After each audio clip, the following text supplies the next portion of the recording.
demikian. Konsepnya, kalau saya tidak beritahu ke Anissa ini adalah tugas individu, atau saya tidak infokan ke teman-teman ini adalah tugas individu, berarti prakteknya adalah tugas kelompok. Jadi asumsikan saja semua tugas yang ada di RPS ini tugas kelompok gitu ya, biar gampang. Kemarin sudah dibagikan sama Anissa ya, kelompoknya, dan mohon bersabar kalau yang ada jumlahnya 2 orang, karena memang secara unik ya teman-teman, jumlahnya 29, biasanya kan 30. Ini kemarin 2 kelas 29 semua. Nah, hari ini kita akan membahas yang masalah konsep pemeriksaan dalam laporan keuangan sektor komersial. Bahannya juga sudah saya share. Nanti tanya jawab ada 2 cara. Yang pertama adalah dilaksanakan pada saat Zoom meeting, tapi nanti saya minta tolong teman-teman juga mencatat pertanyaannya di LMS. Tidak harus pada hari ini. Jadi maksudnya sesegera mungkin, tapi maksudnya tidak harus pada jam kuliah. Pokoknya waktu setelah kuliah atau sudah ada waktu luang, langsung tolong dicatat pertanyaan di Zoom meeting. Kemudian itu tugas-tugasnya secara konsep sekali lagi nggak jauh beda, tapi nanti mungkin kita akan melaksanakan pendalaman-pendalaman secara lebih spesifik. Misalnya untuk pertemuan 2 ini, untuk memahami bisnis klien itu gimana, untuk bikin prosedur analitis itu gimana, kemudian untuk menghitung materialitas, kalau dulu kita baru memahami atau belajar konsepnya waktu ARANS, nantinya harusnya kita sudah berlatih gitu. Ngitung risiko itu gimana sih? Menghitung risiko sehingga kita bisa dapat angka sampling itu berapa, bagaimana caranya itu nanti lebih begitu ya. Dan karena mayoritas pengalaman saya di sektor publik, tentu mau tidak mau saya akan banyak berikan contoh di audit sektor publik. Secara konsep sama teman-teman, mau audit sektor komersial ataupun sektor publik sama, tapi nanti ada beberapa beda yang nanti juga akan saya ceritakan. Oke, kemudian mulai pertemuan keempat, ini seperti pertemuan ke-7 waktu AKSK ya, sudah masuk ke siklus penjualan, pembelian, inventory, PPI, dan seterusnya sampai pertemuan ke-13 itu semuanya adalah siklus sampai ke pertemuan 14. Baru nanti di 15 adalah pengakhiran audit. Jadi harapannya teman-teman sekali karena sudah punya pengalaman dalam hal AKSK, sudah tidak terlalu pusing, tidak terlalu bingung dengan bagaimana pola pengerjaan. Nah, nanti tugasnya sama juga, secara kelompok nanti bisa dikerjakan, kemudian dikirimkan ke LMS, pengirimannya individu. Jadi masing-masing mengirimkan tugas secara terpisah, walaupun nilainya kelompok. Nah, kecuali nanti kalau pas saya bilang ada tugas individu nih, berarti teman-teman laksanakan secara mandiri. Yang kedua, untuk kuis ada 2 kali ya minimal ya. Saya set sementara 2 kali, 1 kali sebelum UTS dan 1 kali sebelum UAS. Itu mungkin kontrak belajarnya. Yang lain tadi saya sudah infokan ya, di kelas saya bebas mengunyah, bebas makan, bebas minum. Jadi saya lebih prefer mahasiswa saya melek gitu, walaupun kalau di kelas dulu ya suara gemericik kacang atum atau kuaci itu berkeliaran nggak masalah, yang penting mahasiswanya melek gitu ya. Apalagi sekarang kan Zoom, jadi teman-teman tidak akan mengganggu yang lain. Ada pertanyaan untuk kontrak belajar? Mas ya? Oke. Optimalkan tugasnya ya, karena teman-teman beruntung porsi tugasnya itu 40%, porsi nilai aktivitas individu itu 40%, dan setidaknya teman-teman biasanya sudah mengunci dari presensi, jadi optimalkan tugas karena itu akan sangat membantu nanti di perhitungan nilai akhir. Kita mulai perkuliahan untuk sesi pertama ya. Overview, sebentar, saya buka dulu. Izin bertanya, Pak. Silakan. Ini kalau dari kitanya ada yang absennya gagal terus, nanti bilang di akhir ke Bapak atau gimana, Pak ya? Ya, nanti saya presentasikan langsung di portal. Jadi teman-teman tetap berusaha absen di situ, tapi kalau misalnya 1, 2 atau inti diskusi pada mata kuliah auditing atau AKSK yang lalu ya. Jadi kata kunci dari sebuah proses audit adalah memberikan opini. Opini sebenarnya apa sih? Bahasa lainnya ya penilaian atas kewajaran gitu. Penilaian kita selaku auditor atas kewajaran LK. Kenapa kita perlu menilai kewajaran LK? Ya karena tugas auditor dalam proses audit laporan keuangan melakukan evaluasi ini. Yang dievaluasi adalah apakah laporan keuangan sudah sesuai dengan standar akuntansi yang berlaku. Maka nanti saya kalau dulu sering membedakan sektor publik, saya buatkan gitu ya, dengan sektor privat dari sisi standar akuntansinya dan dari sisi standar auditnya. Kalau di sektor publik, standar audit akuntansinya adalah standar akuntansi pemerintahan dan standar auditnya adalah SPAP ya, standar profesional akuntan publik, kebalik SPKN. Sementara kalau di sektor private, di sektor non pemerintahan, standar akuntansinya adalah PSAK dan standar auditnya adalah SPAP.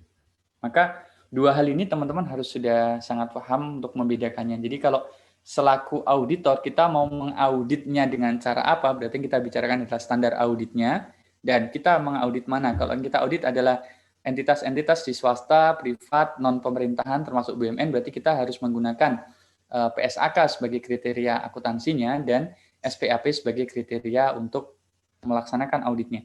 Kalau kita mengaudit laporan keuangan pemerintah, mengaudit pemerintah daerah, kalau nanti teman-teman menjadi inspektorat, berarti yang harus teman-teman pahami dan pelajari adalah standar akuntansi pemerintahan dan standar auditnya menggunakan SPKN yang diterbitkan oleh BPK. Jadi selain standar audit, sekali lagi auditor harus menguasai, selain standar akuntansi, auditor harus menguasai standar audit. Kemudian jenis opini, kata kuncinya dua ya sebenarnya. Opini untuk sektor private ini modified dan unmodified. Unmodified ini bahasa lainnya adalah tanpa modifikasian.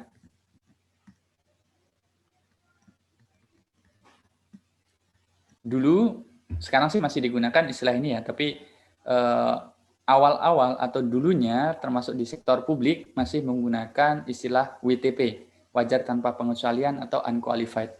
Artinya opini unmodified cuma ada satu, yaitu WTP atau unqualified opinion. Arti dari opini WTP itu sebenarnya bukan tidak ada salah ya teman-teman ya, tapi kalaupun ada salah sajinya tidak material, makanya dibahasakan di sini tidak mengandung salah saji material. Materialnya berapa? Tergantung nanti pada saat kita menghitung materialitas. Contoh gampangnya, materialitas itu teman-teman melihat di kantin, ada kantin kampus misalnya ya, ada warung-warung yang kecil, dia mungkin jualan jajanan gitu, makanan-makanan ringan. Kemudian kalau pada akhir periode akuntansi, misalnya 31 Desember, taruhlah misalnya dia mengadakan stok opnam, terus dia kehilangan inventory karena misalnya sudah expired nilainya 100.000 misalnya, atau kita buatlah 1 juta. Itu bagi kantin itu mungkin berasa sangat material. Tapi kalau misalnya perusahaan sejenis atau industri bisnis sejenis, misalnya restoran-restoran besar atau retailer besar, hipermarket, supermarket, dia di akhir periode akuntansi kehilangan persediaan yang rusak atau yang expired itu nilainya 1 juta, mungkin nggak material gitu. Bisa jadi nilai 100 juta pun di sana tidak material. Jadi materialitas ini sekali lagi nilainya atau sifatnya adalah relatif, tidak bisa sama. Maka sifat WTP pada satu instansi atau satu entitas tidak bisa disamakan dengan yang lain. Dulu misalnya kalau di sektor publik sering diskusi gitu ya. Di Pemda X temuannya jumlahnya sekian rupiah, kok opininya bisa WTP, padahal di tempat kami dengan jumlah nilai temuan yang lebih kecil, opininya tidak WTP. Nah, balik lagi, mungkin ketika dipresentasekan nilai permasalahan di Pemda X tadi lebih kecil dibandingkan Pemda Y yang PAD-nya taruhlah lebih kecil. Jadi sekali lagi fokusnya adalah tidak mengandung salah saji material dan materialitas ini sifatnya adalah relatif. Oh iya, sebenarnya di STAN saya tidak tahu ketentuan terakhirnya harus on cam ataukah tidak, tapi dalam perkuliahan saya mempersilahkan kalau off cam ya, misalnya untuk tujuan menghemat bandwidth atau untuk aksesnya biar lebih ringan. Jadi saya persilahkan nanti teman-teman untuk memilih. Next ya. Yang kedua adalah opini yang sifatnya modifikasian. Modifikasian ini jenisnya ada 3. Yang pertama adalah WDP, tidak wajar dan tidak menyatakan pendapat. Kalau WDP atau qualified, ini 3-tiganya intinya sudah ada permasalahan gitu ya. Hanya bobot dan bentuk jenis permasalahannya beda. Kalau yang WDP, dia salah saji, material, tapi tidak pervasif. Pervasif ini sampai sekarang belum ada translate-nya, terjemahnya teman-teman di bahasa Indonesia, tapi kunci dari perpasif itu adalah berdampak secara menyeluruh gitu ya. Dampaknya menyeluruh. Kita artikan begitu kalau misalnya perpasif. Misalnya ada 5 siklus aksi di perusahaan itu, terus terkena semua atau mungkin 4 dari 5 terdampak dari salah saji, maka kita sebut perpasif. Tapi kalau misalnya opini WDP ini sifatnya masih tidak perpasif, jadi secara dampak dia tidak menyeluruh. Mungkin berdampak pada bisa 1-2 akun atau satu siklus akuntansi saja gitu ya. Tapi kalau nanti kita ketemu dengan opini adverse, sudah salah sajinya material, sifatnya perpasif. Berarti hampir seluruh siklus atau akun-akun yang jumlahnya material, nilainya signifikan, itu terkena dampak dari salah saji ini. Gitu. Membedakannya begitu. Sekali lagi nanti harus dihitung dulu kira-kira siklus mana saja yang terpengaruh dan berapa nilai salah sajinya. Dan opini yang keempat adalah disclaimer. Disclaimer ini berbeda, fokusnya bukan masalah salah saji, tapi ada kesulitan auditor untuk mendapatkan bukti, atau auditor tidak memperoleh cukup bukti. Misalnya kenapa? Auditor dihalang-halangi gitu. Auditor tidak diperbolehkan mengakses dokumen, mengakses sistem akuntansi, auditi dengan sengaja menyembunyikan, dia punya intensi untuk tidak mau bekerja sama dengan auditor, maka ini akan menjadi kondisi yang mengakibatkan opini disclaimer. Terkadang opini disclaimer ini juga unintentional, teman-teman, tidak diniatkan gitu. Contoh, kalau kita bicara laporan keuangan pemerintah pusat, laporan keuangan Menteri sampai sebelum tahun 2010, karena negara kita baru bikin undang-undang keuangan negara kan 2003 dan 2004 ya. Jadi mulai 2004 inilah neraca dibuat. 2004 ini neraca, LRA dan seluruh komponen laporan dibuat. Pada saat di tahun-tahun ini ya, 2004, 2005, 2006, dokumen untuk neraca itu tidak tersedia dengan memadai gitu. Misal kementerian yang menyajikan bidang ada di mana saja, dokumennya lengkap atau tidak, apakah nilainya wajar dan sebagainya, tidak sanggup saat itu. Dan mereka sebenarnya membuka diri, tidak menutup akses kepada BPK atau kepada auditor, tapi karena buktinya tidak tersedia, meskipun itu tidak diinginkan oleh mereka, maka pada saat itu beberapa tahun mendapatkan opini tidak selalu ada proses menghalang-halangi yang sengaja gitu. Kadang ada 1-2 kondisi yang memang auditor tidak bisa mendapatkan bukti karena memang tidak tersedia. Tadi ya kondisinya karena entitas baru, belum ada dokumen pendukung dan apapun kondisi yang ada di sana. Kemudian, oh ya, saya matikan video saya karena ini sinyalnya mulai tidak stabil. Yang berikutnya adalah asersi manajemen. Asersi manajemen ini teman-teman juga saya yakin sudah sempat mempelajari pada saat kemarin di AKSK. Tadi masih ingat ya, tujuan dari audit itu kan menguji kewajaran laporan keuangan. Laporan keuangan kita uji kewajarannya dengan apa? Dengan memastikan bahwa asersi manajemen ini betul, sudah real, nyata gitu. Betul-betul dilaksanakan oleh manajemen. Nah, asersi ini sebenarnya aspeknya 2 gitu ya. Tersirat dan tersurat. Arti dari tersirat, tanpa manajemen menuliskan dalam satu lembar surat pun, semua laporan keuangan itu ya tanggung jawab dari manajemen. Itu arti tersirat. Tanpa manajemen bilang, saya menyusun laporan keuangan dengan A, B, C sesuai standar, itu sudah menjadi tanggung jawab manajemen. Sementara tanggung jawab auditor kan tadi menilai kewajaran. Nah, tersuratnya nanti manajemen menyatakan asersi ini dalam sebuah surat yang disebut dengan manajemen representation letter. Manajemen representation letter atau surat representasi manajemen. Di situ manajemen akan bilang, laporan keuangan sudah kami susun berdasarkan standar akuntansi yang berlaku, tidak ada upaya misalnya untuk menghalang-halangi auditor mendapatkan bukti, apalagi ya setiap perubahan standar akan diinformasikan dan sebenarnya tergantung nanti isi dari desain MRL-nya itu bagaimana. Nanti akhir pertemuan, kayaknya pertemuan terakhir ya, 15 mungkin kita akan membahas salah satunya detail dari MRL ini. Nah, yang disepakati di kita berdasarkan SA 315 standar-standar lain yang relevan, asersi ini dikelompokkan di 3 kelompok besar. Nanti di literatur lain ada juga yang tidak pakai pengelompokan gini, langsung digabungkan aja dari keterjadian urut ke bawah sampai yang kanan. Nggak ada masalah, pada prinsipnya sama. Yang pertama adalah yang berkaitan dengan transaksi dan peristiwa. Berarti fokusnya adalah kondisi yang melekat pada saat transaksi itu terjadi. Jadi misalnya ada transaksi pembelian aset, maka dipastikan atau auditor harus memastikan bahwa memang pembelian itu nyata-nyata terjadi gitu. Ini bahasa lain adalah occurrence ya, bukan transaksi yang fiktif.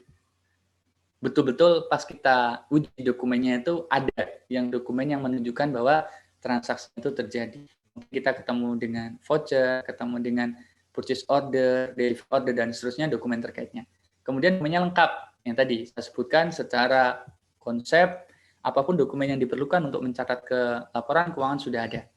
Terus kita kalau nilainya 100 ya dicatat 100, mungkin plus minusnya pajak dan seterusnya, tapi pencatatannya harus tepat. Cut off-nya sesuai dengan akhir tahun atau periode akuntansinya, dan klasifikasinya tepat. Jangan sampai salah mata anggaran gitu ya. Mata anggaran belanja barang dicatat di belanja modal dan kebalikannya. Yang kedua, fokusnya saldo akun akhir periode. Berarti ini kalau misalnya kita kemarin pengujian, kalau di sini kita menggunakan pendekatannya adalah substansi test of transaction, di sini pendekatannya adalah test of detail balance ya. Di antaranya prosedur. Eksistensi berarti kita memang yakini saldo akhir yang ada di laporan keuangan itu eksis. Pas kita lihat kas, nilai kasnya kita cek. Akun persediaan, saldonya begitu kita cek di gudang inventory real. Hak dan kewajiban. Biasanya misalnya untuk utang dan piutang gitu ya. Utang memang merupakan kewajiban dari klien kita, piutang memang merupakan hak dari klien kita. Biasanya kita buat prosedur dengan cara konfirmasi ketiga sehingga kita bisa mendapatkan keyakinan bahwa memang mereka mengakui nilai hutang dan piutangnya segitu. Mirip sama ini, dokumennya lengkap. Nanti kalau di sini biasanya kelengkapannya dilengkapi dengan rincian ya, rincian saldo. Kalau di sini tadi kan kelengkapannya adalah dokumen transaksi. Terus penilaian alokasi biasanya kalau ada penghitungan-penghitungan yang sifatnya penyusutan, kemudian isihan piutang, amortisasi, dan seterusnya, penilaian serta alokasinya sudah tepat. Dan terakhir adalah asersi terkait dengan penyajian dan pengungkapan. Ini biasanya adalah atas catatan laporan keuangan. Di catatan atas laporan keuangan menjadi satu produk yang tidak terpisah dari transaksi yang ada di depan ini. Artinya kita tidak cukup meyakini transaksinya, saldo akhirnya, tapi juga CLK-nya tuh harus bagus gitu, harus proper, harus memadai. Kita harus meyakini bahwa calegnya sudah menceritakan dengan jelas, dengan detail kejadian, kelengkapan, klasifikasi, dan akurasi. Maka 3 asersi ini menjadi sangat penting untuk diuji oleh auditor.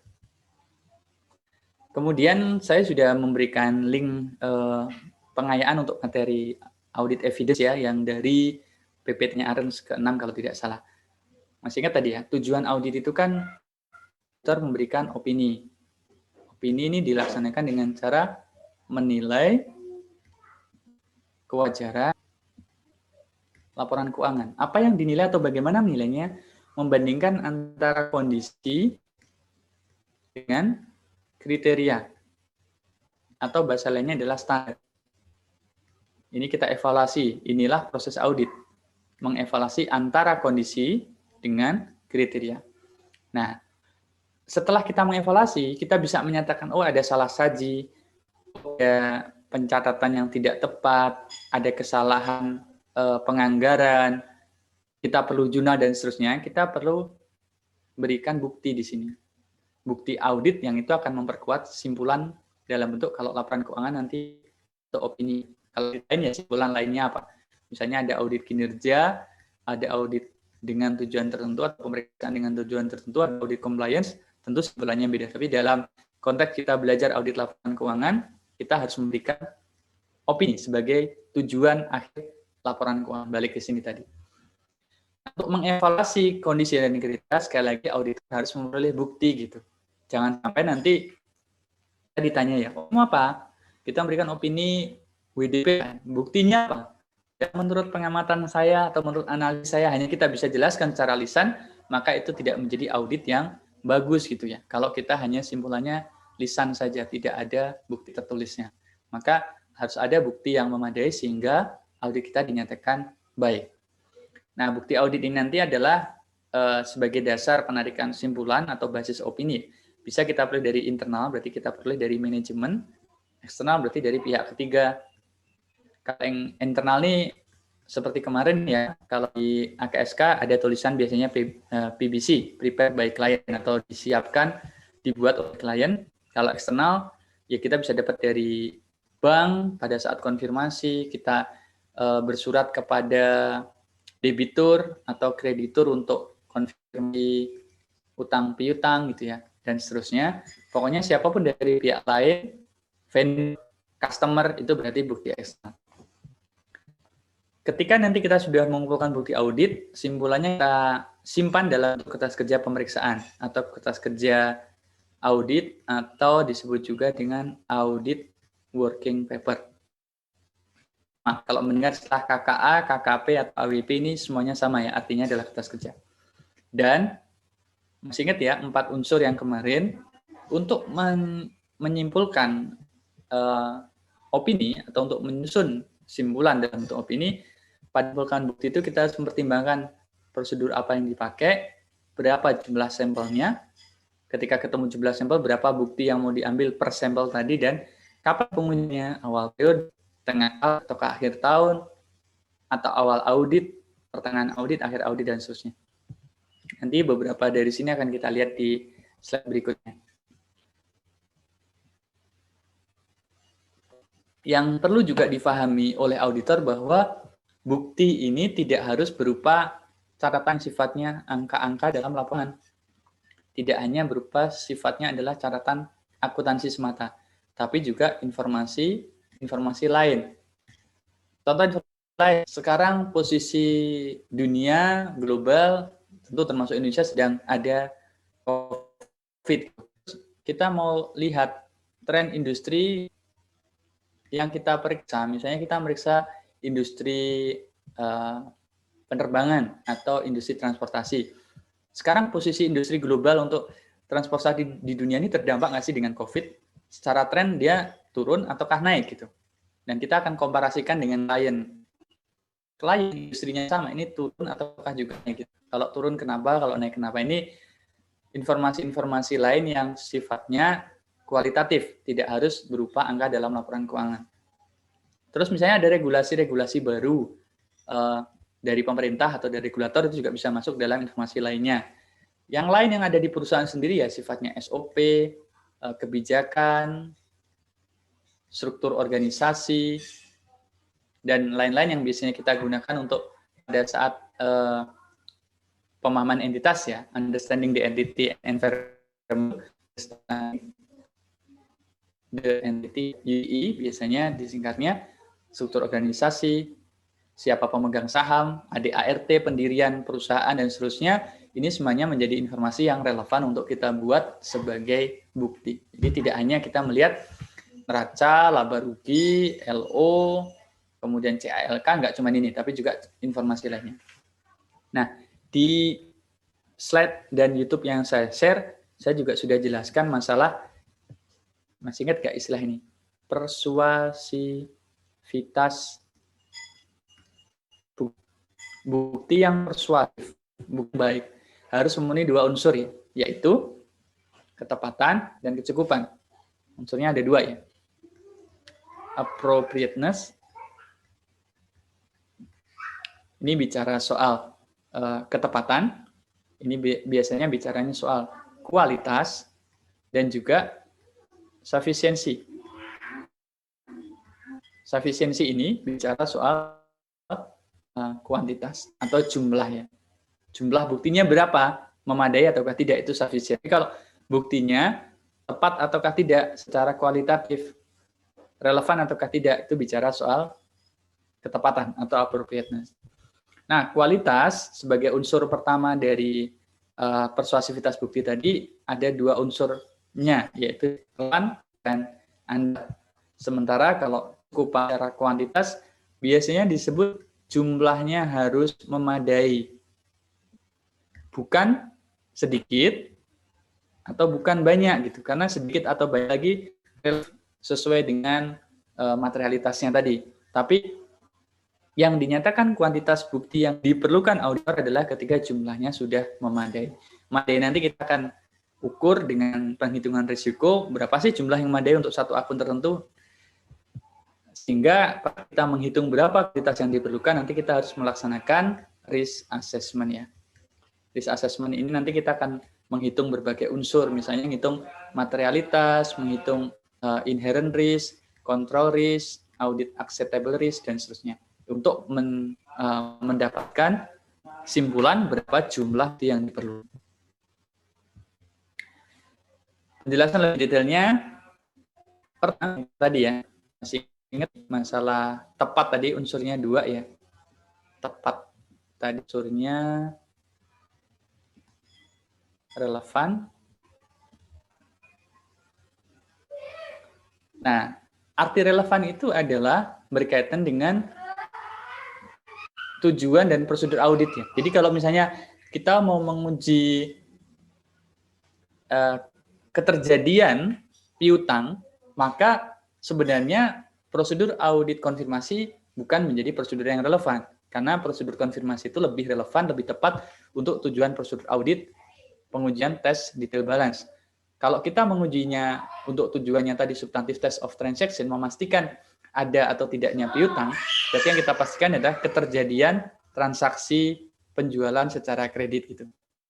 Kita cek transaksi penjualannya, ada tidak sih penjualan secara kredit, maka itu menjadi tujuan yang relevan dengan yang kita cari berupa bukti-bukti transaksi.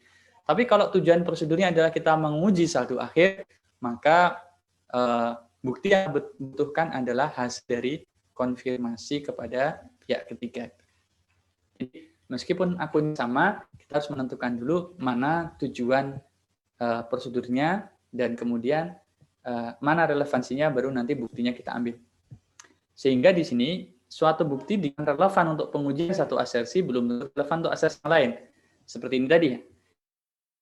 Relevan untuk pengujian eksistensi saldo piutang, tapi belum tentu relevan untuk pengujian asersi yang di sini adalah occurrence-nya. Di sini eksistensinya. Konfirmasi untuk tujuan eksistensi, oke, tapi mungkin untuk tujuan keterjadian atau occurrence belum tentu. Contoh lain untuk pengujian aset tetap gitu ya. Kalau kita menguji eksistensi, maka kita buatkan prosedur disebut dengan cek fisik. Tapi untuk menguji akurasi, ini tidak tepat.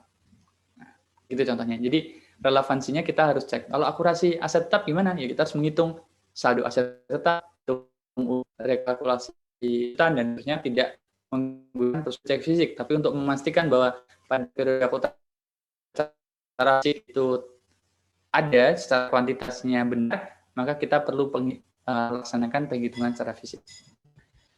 Contoh lain di sini, utang itu adalah pengujian informasi tentang pembayaran. Sementara pengutang usahanya yang tercatat berapa tidak akan relevan untuk penghitungan atau untuk pengujian asersi ada atau tidaknya kurang saji di akun piutang. Next adalah andal. Tadi setelah kita bicara soal relevansi, maka kita bicara soal andalan atau reliabilitas, reliable. Biasanya keandalan itu diukur oleh beberapa unsur ya. Ini kalau tidak salah dari Arens ini sumbernya yang menjadi satu kriteria pertama itu sumber. Yang kedua adalah seberapa baik SPI-nya. Ini kata kuncinya adalah SPI. Yang ketiga adalah dia diperoleh langsung oleh auditor ataukah diperoleh tidak langsung. Yang keempat adalah dia tertulis, ada bentuknya, atau tulisan, informasi keterangan. Yang terakhir, dia asli atau kopian. Kita lihat satu-satu ya. Yang pertama, keandalan bukti itu dianggap makin andal kalau sumbernya dari luar. Sekali lagi, sumber dari luar ini dengan asumsi kita sudah memverifikasi memang dia punya hubungan yang erat dengan entitas. Misalnya tadi ya, piutang kita konfirmasi kepada pihak ketiga, rekonsiliasi kita konfirmasi ke bank, rekonsiliasi kasus, itu akan sangat tepat atau makin andal. Tapi kalau misalnya pihak ketiganya kita tidak yakin kredibilitasnya, ya akan turun. Yang kedua adalah SPI yang bagus, SPI-nya bagus, maka secara konsep buktinya juga kita anggap lebih andal. SPI-nya jelek, kita tidak bisa mengandalkan bukti. Buktinya tidak andal lagi gitu. Yang ketiga, kalau kita bisa dapatkan langsung, contohnya tadi, stok opnam, itu kan kita melihat langsung penghitungan persediaan, cash opnam, terus cek fisik untuk aset tetap, cek fisik aset tetap, ini menjadi prosedur yang langsung dilaksanakan oleh auditor. Kita mengamati sendiri, melihat sendiri fisiknya, barangnya, penghitungannya, maka akan lebih kita yakini dibandingkan misalnya kita dapat penghitungan dari auditi. Terus bukti-bukti yang ada fisik atau bukti dokumennya, dan ini tidak bisa juga informasi dalam sistem akuntansi, data elektronik, apalagi zaman sekarang ya sudah mulai banyak transaksi yang paperless, akan bisa kita lebih andalkan dibandingkan dengan bukti yang tertulis secara lisan. Dengar cerita dari auditi, kemudian hasil wawancara yang tidak kita dokumentasikan dan seterusnya, maka kalaupun kita mendapatkan bukti secara lisan, kita harus membuat berita acara wawancara. Harus kita tuliskan secara tertulis, atau istilah lain adalah berita acara permintaan keterangan. Sama ya, BAW atau BAPK ini sama. Kalau di penyidikan istilah BAP ini tidak kita pakai untuk audit ya. Ini untuk penyidik. Jadi yang kita pakai adalah BAPK atau berita acara wawancara. Dan yang terakhir, kita harus memastikan bahwa dokumen aslinya itu ada. Tetapi tidak boleh kita bawa biasanya. Misalnya ada sertifikat tanah, itu kan sangat riskan kalau nanti hilang. Ya kita tinggal minta ditunjukkan atau kita melihat ke Brankas, kita cek keasliannya, baru nanti kita bisa ambil fotonya atau foto kita secara apapun hingga kita yang punya kerja pemeriksaan. Meskipun bukan dokumen asli. Dan memang seharusnya bukan dokumen yang asli. Jadi malah riskan kalau auditor membawa dokumen yang asli. Next adalah jenis bukti audit ya. Saya di kelas yang lalu juga menjelaskan saya lebih prefer ini istilah yang di sini adalah teknik atau prosedur audit. Artinya di sini adalah tekniknya atau prosedur auditnya untuk mendapatkan satu bukti. Kalau misalnya kita laksanakan prosedur cek fisik atau teknik cek fisik, maka bukti audit yang kita peroleh adalah laporan cek fisik. Bisa berupa foto, video, dan juga kertas ya. Laporan berupa tertulis. Yang kedua, kalau kita kemarin teman-teman sudah melaksanakan simulasi kan di AKSK, melaksanakan konfirmasi ke pihak ketiga ya, jawaban dari surat konfirmasi ini menjadi bukti dari pelaksanaan teknik konfirmasi. Dokumentasi dari namanya udah jelas ya, kita lihat nanti bukti dari dokumen atau analisis kita terhadap dokumen, itu menjadi hasil dari dokumentasi, biasanya ini hasil vouching, tracing, dan seterusnya. Terus kalau analytical prosedur ya, perhitungan ya, yang nanti menjadi tugas teman-teman untuk pekan kedua, hasil perhitungan terhadap angka, terus ngitung tren, analisis. Ini adalah output atau bukti dari analytical prosedur. Inquiry tadi sama ya dengan wawancara ya. Kalau teman-teman nanti mendengar istilah inquiry jangan bingung, tapi ini sama dengan permintaan keterangan. atau wawancara. Di sini kita akan mendapatkan berita acara, wawancara, atau berita acara, permintaan keterangan sebagai bukti. Yang saya merah-merahin ini adalah buktinya. Rekalkulasi hasil rekalkulasi atau perhitungan kembali. Masih ingat kan kalau footing dan cross footing itu misalnya footing nanti dikasih tanda begini ketika penjumlahan ke bawahnya sudah benar, kalau cross footing ini kita berikan tanda seperti ini misalnya, atau tanda lain tergantung standar dari kantor akuntan publiknya, bisa crash, bisa centang atau apapun. Reperformance ini kita mengulang kembali prosedur ya, mengulang prosedur. Jadi kalau rekalkulasi ini yang kita ulang adalah angkanya, mengulang perhitungan angka. Kalau yang di sini yang sifatnya non angka. Misalnya kita mengaudit satu rumah sakit, kita pengen tahu gimana sih prosedur orang dirawat atau melaksanakan rawat jalan maupun rawat inap, dokumen apa saja, diinput di mana saja, itu menjadi proses yang disebut dengan reperformance. Mirip dengan observasi, tapi kalau observasi ini sifatnya pasif. Biasanya kita hanya membuat laporan observasi gitu. Kalau di sini laporan reperformance itu kita aktif, kita datang, kita ikut input kalau perlu pakai dummy biasanya atau pakai dokumen real yang ada di sana, tapi kita minta ditemenin oleh petugasnya, cara nginputnya gimana, nanti luarannya gimana, kita laksanakan secara aktif. Kalau reperformance ini aktif ya. Rekalkulasi juga aktif.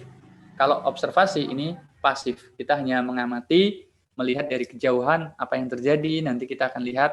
Dan kalau saya lebih senang kalau observasi itu tanpa harus diketahui oleh entitas. Jadi sifatnya kita tidak perlu memberikan informasi secara detail ya, kita tinggal lihat saja karena nanti akan lebih natural biasanya. Kalau mereka tidak tahu sedang ada observasi dari auditor. Kalau mereka tahu ya mungkin akan berusaha seperform mungkin sesuai dengan SOP yang ada. Penjelasan lebih detail sudah ada di sini ya. Untuk prosedur-prosedur yang bentuknya secara naratif tadi juga saya sudah jelaskan. Reperformance atau penghitungan kembali itu mencoba atau mengulangi proses. Untuk prosedur analitis itu mengevaluasi antara informasi keuangan dengan keuangan atau keuangan dengan non-keuangan. Maka di sini nanti di prosedur analitis ada juga analisis yang sifatnya vertikal dan juga horizontal. Vertikal itu antar LK. Kalau horizontal biasanya sesama LK antar periode.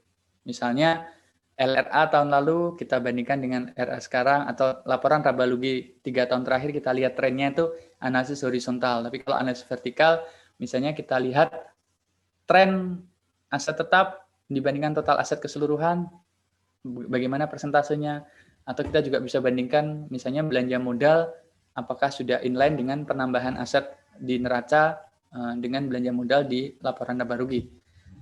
Itu bisa menjadi contoh dari analisis vertikal. Kemudian nantinya yang sangat penting juga teman-teman kalau ada tugas prosedur analitis, jangan hanya ngitung fluktuasinya. Aset tahun lalu tahun sekarang naik sekian persen, persediaan turun sekian persen, nggak cuma berhenti di situ. Tapi kira-kira bisa nggak sih dijelaskan penurunannya ini kenapa, ada hal yang perlu diwaspadai ataukah tidak, adakah penyimpangan atau akun-akun mana yang bisa kita berikan perhatian lebih sehingga perlu diuji petik, maka itu menjadi fokus dari prosedur analitis. Kemudian kita juga bisa membandingkan secara komparatif ya, kondisi dengan kriteria tadi, karena memang itulah nature audit. Dan untuk bukti yang sifatnya biasanya dokumen ya, dokumen, kita bisa laksanakan vouching, verifikasi, rekomputasi, footing, dan cross-footing. Itu menjadi kelengkapan prosedur untuk mendapatkan bukti seperti yang sebelumnya tadi. Sampai sini ada pertanyaan?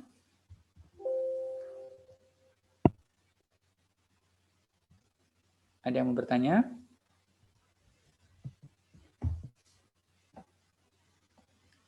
Belum? Saya lanjut dulu kalau belum. Lanjut aja dulu, Pak. Lanjut. Oke.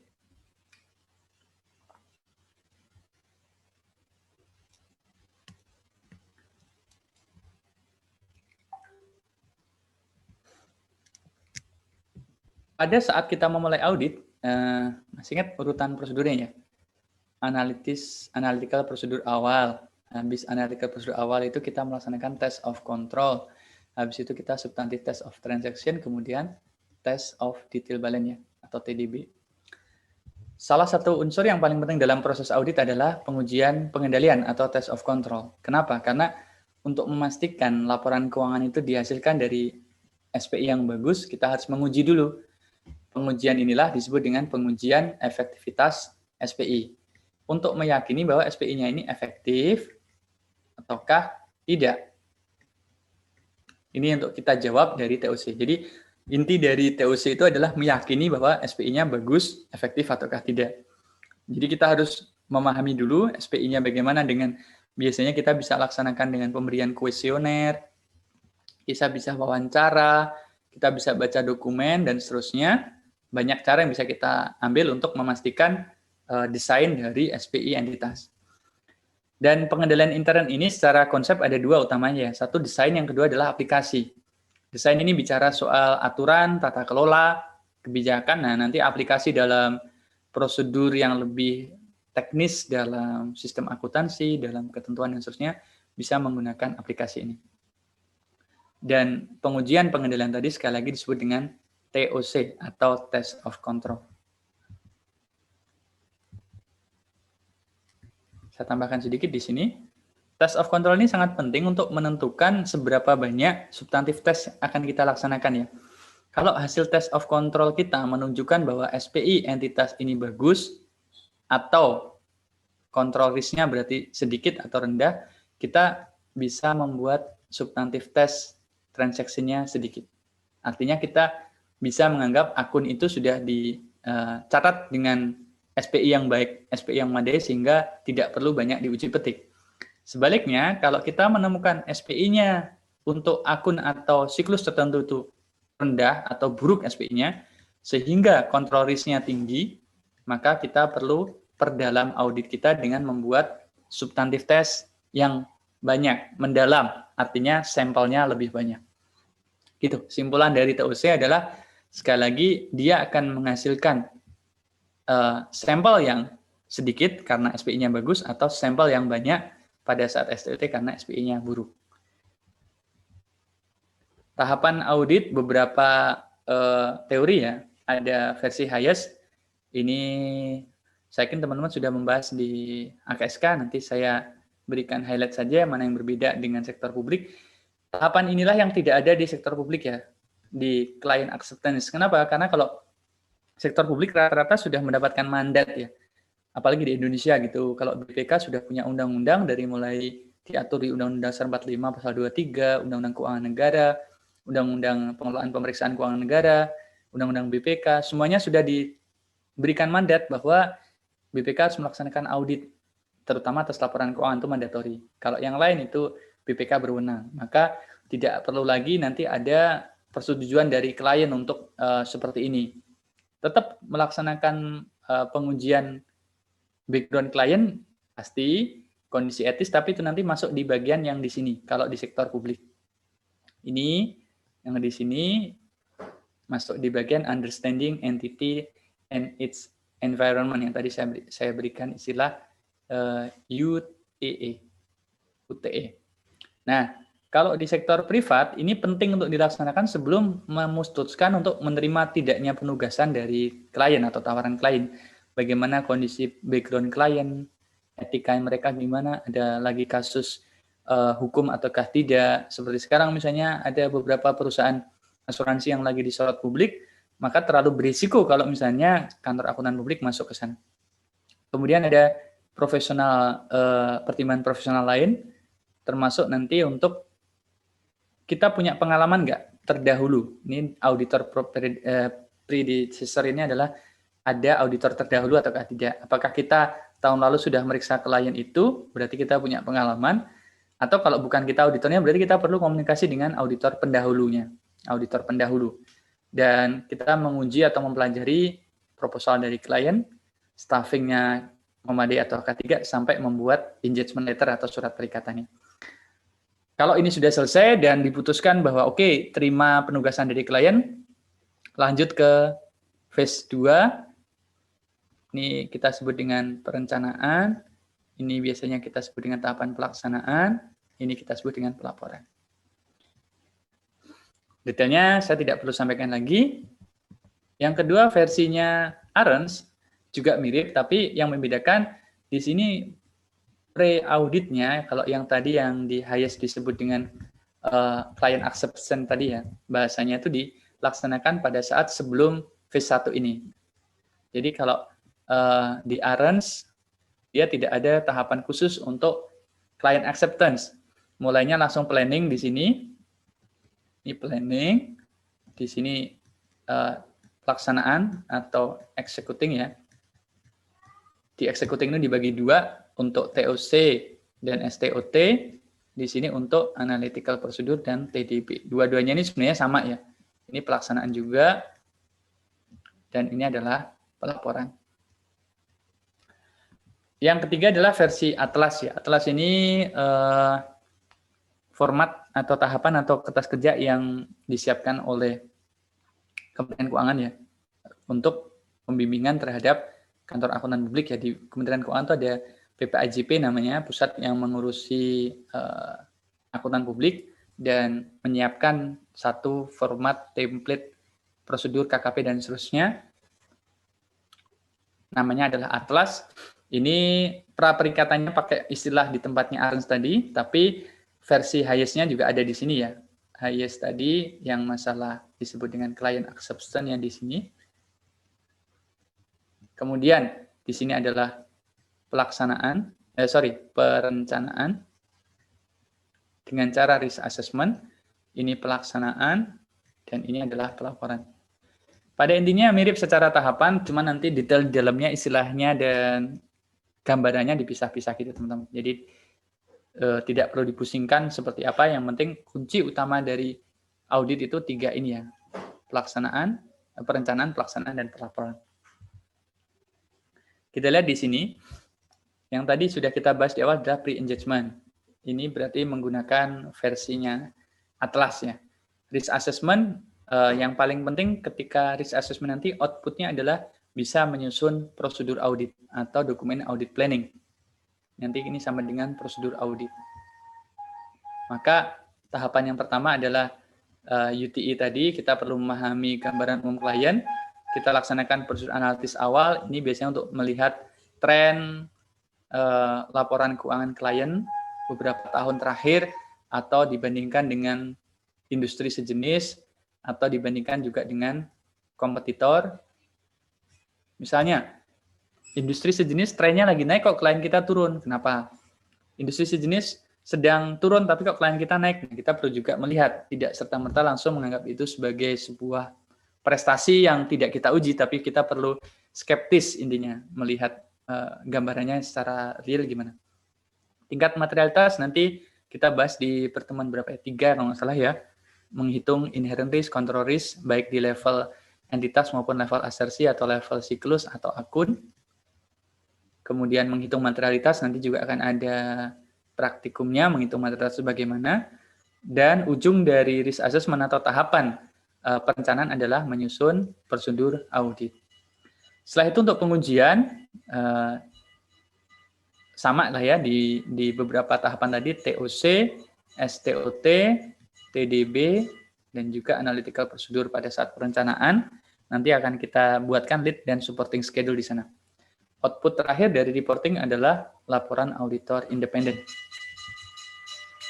Jenis pengujiannya ada risk assessment, yang tadi di awal sudah saya gambarkan ya.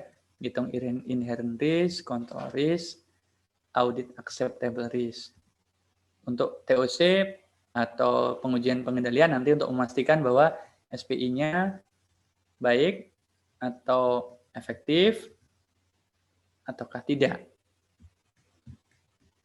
Kemudian STOT ini berarti kita sudah masuk ke dalam rincian transaksi dokumen untuk prosedur analitis substantif pada saat pelaksanaan. Kalau tadi ada prosedur analitis awal, ini analytical procedure ini adalah tahap pengujian yang dilaksanakan pada tiap tahap sekaligus ya. Pada tahap planning ada analytical procedure untuk melihat tren tadi. Untuk pelaksanaan atau execution, analytical procedure ini dilaksanakan untuk rekalkulasi, rekomputasi, menghitung angka-angka akurasi dari transaksi, dan juga di pelaporan, ini akan dihitung lagi untuk menghitung atau mengukur apakah laporannya itu sudah akurat.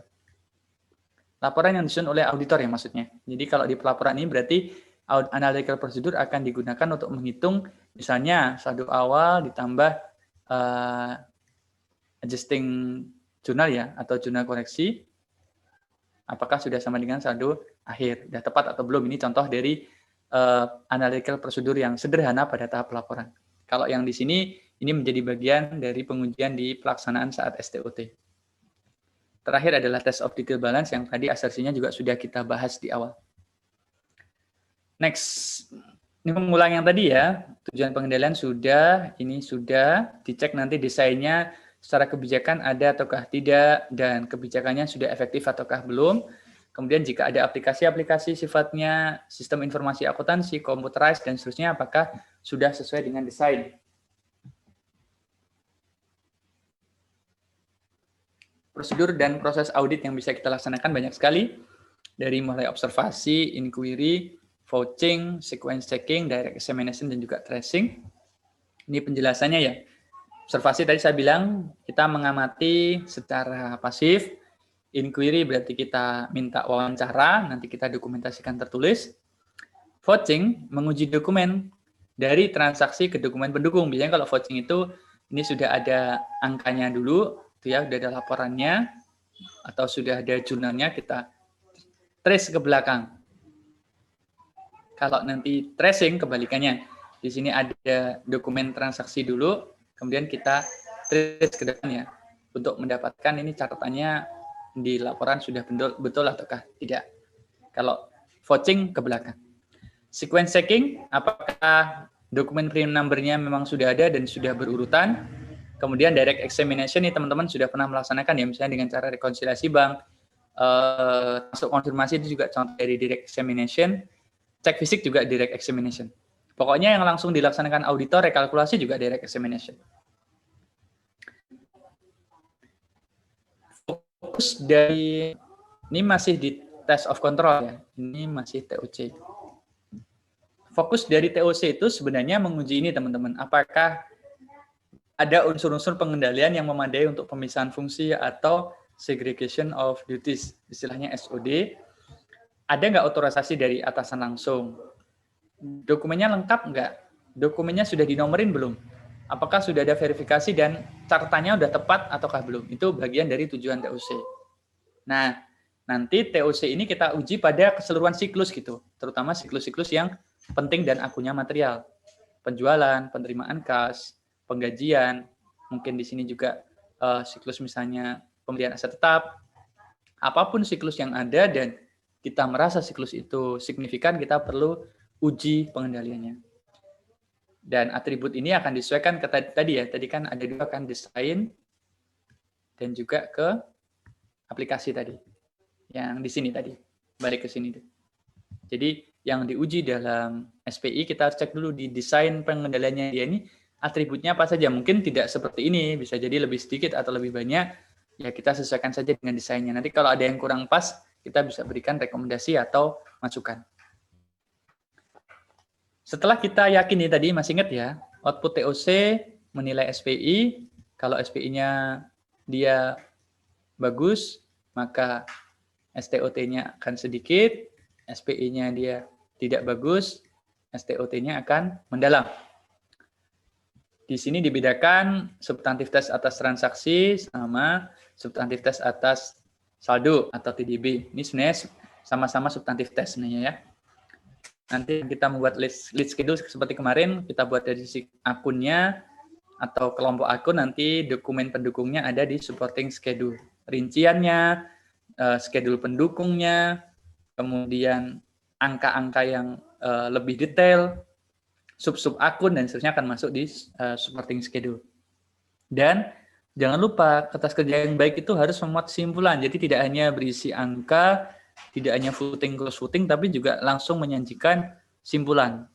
apakah ada salah saji material, apakah perlu adanya jurnal koreksi, atau apapun yang bisa menjadi catatan dari auditor atas pengujian yang dia laksanakan. Misalnya di sini, konfirmasi piutang, tujuannya mengetahui keberadaan piutang dan saldonya apakah tepat, maka disimpulkan saldo piutang dalam laporan keuangan telah sesuai dengan hasil konfirmasi. Nanti kan kemarin ada supporting schedule-nya jumlah ya, jumlah konfirmasi dikirim kembali apa, kemudiannya tidak kita berikan penjelasan juga.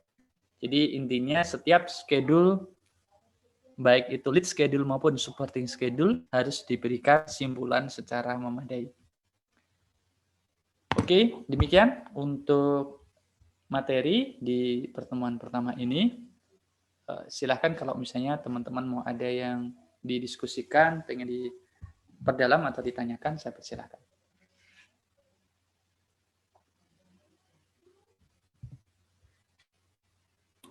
Saya izin bertanya. Silakan, Fani. Saya mau nanya, jadi sebenarnya analitis prosedur itu dilakuinnya kapan ya Pak? Kalau seingat saya, dia dilakuin cuma sebelum test of detail balance, tapi tadi bisa juga dilakuin sebelum STOT. Jadi itu kapan ya Pak? Untuk yang apa? Analytical procedure? Pak. Ya Fani ya? Analytical procedure ya? Iya Pak. Ya. On dulu aja nggak apa-apa Fani. Unmute dulu nggak apa-apa.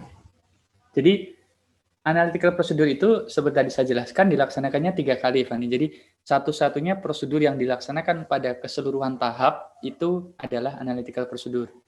Hanya nanti akan beda istilah. Kalau pada saat perencanaan disebutnya adalah analytical procedure awal. Misalnya analytical procedure awal itu ngitung apa sih? Masih ingat rasio-rasio akuntansi ya? ROE, ROA, kemudian apa lagi? Apa tuh? Keusangan inventory itu misalnya inventorinya sudah perputaran inventory kan ada rasionya juga kan? Beberapa rasio. Apa namanya, Fani? Turnover. Ya, rasio turnover. Kemudian apapun rasio yang dia mau lihat oleh si auditor itu, selama laporan keuangan sudah ada, terutama laporan keuangan yang lalu, itu disebut dengan prosedur analytical awal. Jadi itu biasanya disebut preliminary analytical procedure atau initial analytical procedure. Kapan dilaksanakan? Pada saat planning.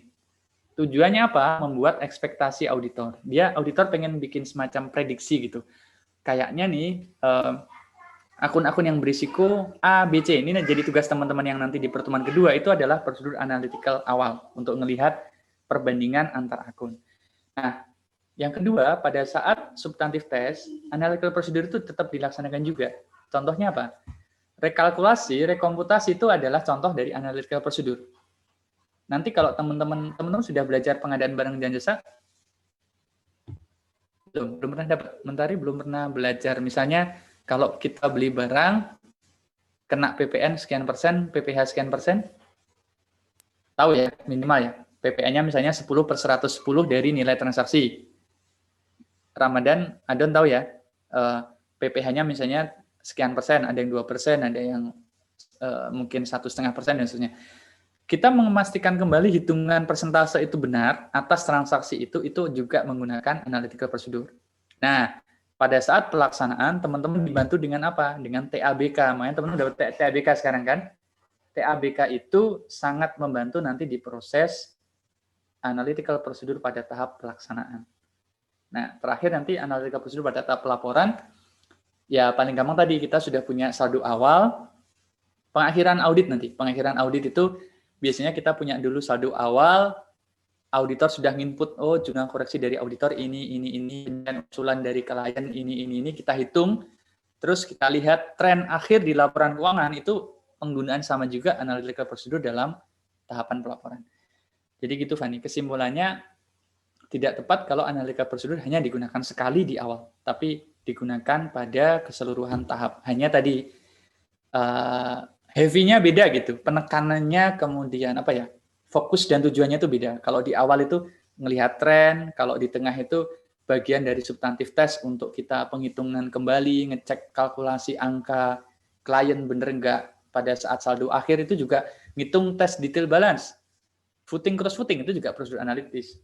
Nah, nanti terakhir di reporting itu akan kita gunakan untuk kepentingan auditor pada saat kita memastikan laporan keuangan yang kita susun sudah akurat ataukah belum. Begitu, Mbak Baik, Fani. Pak. Makasih, Pak. Sama-sama. Next, ada lagi?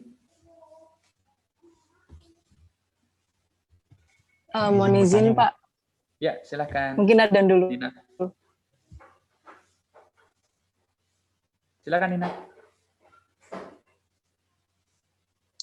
Ya, baik, Pak. Mohon izin bertanya terkait dengan materialitas, Pak. Yep. Saya pernah melihat itu, Pak, suatu pernyataan bahwa materialitas kinerja itu ditentukan lebih kecil daripada materialitas untuk laporan keuangan secara keseluruhan gitu. Ya, itu bisa gitu. Kenapa ya, Pak? Gitu. Terima kasih. Ya, makasih. Sama dengan pertanyaan Fani, pertanyaan menarik juga nih. Kenapa perform materiality atau materialitas kinerja lebih kecil dibandingkan overall materiality, gitu kan ya? Bahasanya begitu. Salah satu konsep utamanya adalah, nanti akan kita bahas lebih detail di teori atau pas bab materialitas, tapi ini saya ceritakan sekilas. Fungsi atau tujuan auditor membuat perform material itu, dia lebih hati-hati sebenarnya. Dia lebih konservatif terhadap potensi salah saji dalam laporan keuangan. Dan perform materiality ini sifatnya sunnah ya, Nina ya. Jadi bukan wajib. Jadi andaikan auditor tidak merasa perlu membuat perform materiality, tidak ada standar yang melarang. Yang penting dia punya overall materiality. OM kan kita sebut ya. Kalau dulu namanya PM, Planning Materiality, tapi sekarang istilahnya disesuaikan dengan standar menjadi overall materiality. Materialitas keseluruhan atas laporan keuangan. Jadi fungsi utamanya, misalnya gini, kita buat overall materiality dasarnya adalah aset.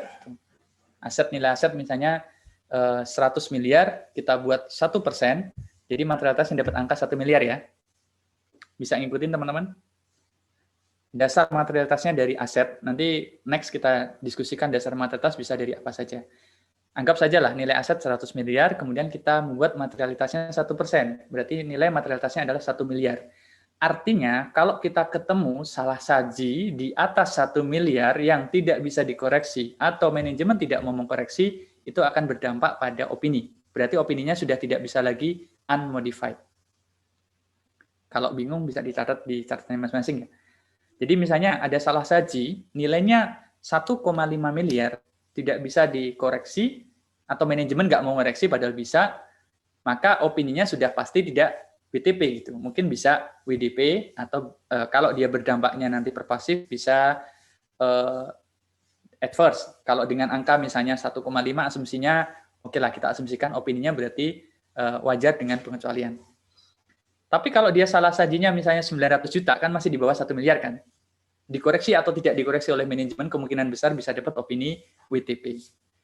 Oke, itu kan konsep 1% tadi. Nah, auditor mikir nih, kayaknya dengan situasi sekarang lagi pandemi macam-macam, basis nilai aset ini nggak pas kalau 1%. Saya perlu turunkan materialitasnya 50% dari 1%. Berarti awalnya dia punya angka 1 miliar menjadi berapa? 500 juta. Berarti case-nya bergeser. Kalau 500 juta, dia ketemu salah saji 600 juta, jadi material nggak? Material. Ketika dia menggunakan pendekatan performance materiality. Dan itu judgment auditor. Kenapa kok dia nggak pakai 1% aja? Kenapa kok dia harus pakai 50%? Salah satu alternatifnya atau alasannya memang karena dia pengen berhati-hati. Yang kedua adalah biasanya ada kumpulan atau kumulasi dari salah saji akun-akun yang kecil-kecil, tapi kalau dikumpulin banyak gitu. Kalau misalnya tadi kita nyari angka berapa tadi? 1% atau 1 miliar, mungkin dari beberapa akun ada salah saji, tapi secara satuan dia tidak melebihi salah saji di akun itu. Contoh, dari 1% tadi kita misalnya ada, taruhlah akun persediaan gitu. Nilainya 50 juta. Ada salah saji 20 juta. Akun aset tetap, salah sajinya misalnya 300 juta, dan seterusnya, tapi masing-masing itu tidak melebihi salah saji di tingkat akun. Saya belum bisa contohkan dengan hitungannya, karena nanti kita belum masuk ke sana, tapi asumsikan saja begitu, tidak melebihi salah saji di level akun. Tapi ketika digabung, dia melebihi angka 500 juta tadi gitu.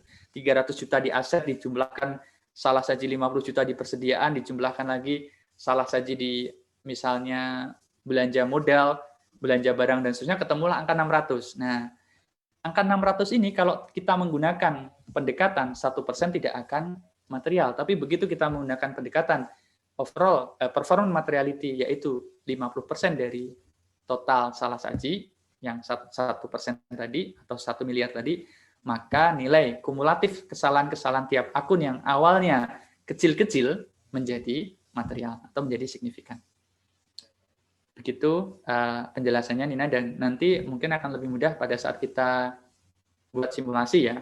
Jadi nanti akan kelihatan yang dimaksud overall materiality dan performance materiality itu gitu. Jadi tapi betul secara konsep intinya overall materiality dibuat lebih kecil dengan alasan auditor pengen lebih konservatif atau hati-hati.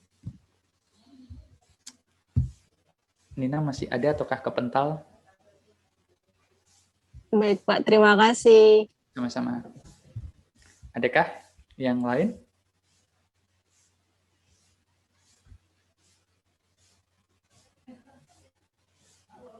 Izin bertanya, Pak. Ya, Yan. Saya masih bingung terkait dengan bukti audit. Ini apakah di dalam setiap pengujian yang dilakukan itu harus terdapat bukti auditnya, Pak? Ya, dalam setiap pengujian yang dilakukan harus terdapat bukti auditnya.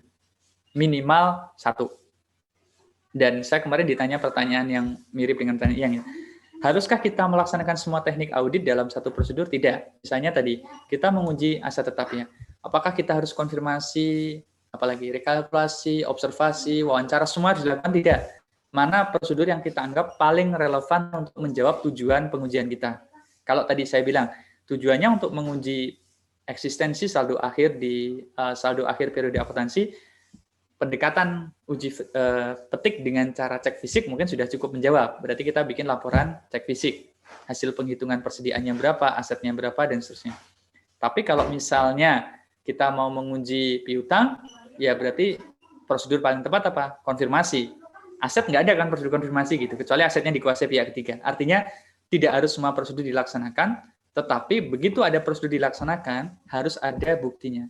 Dan satu lagi makasih Yan, ini pertanyaan mengingatkan juga gini, kalau nanti teman-teman jadi auditor, fungsinya itu bukan berarti nyari kesalahan ya tujuan utamanya, tapi membuktikan bahwa angkanya akurat ataukah tidak.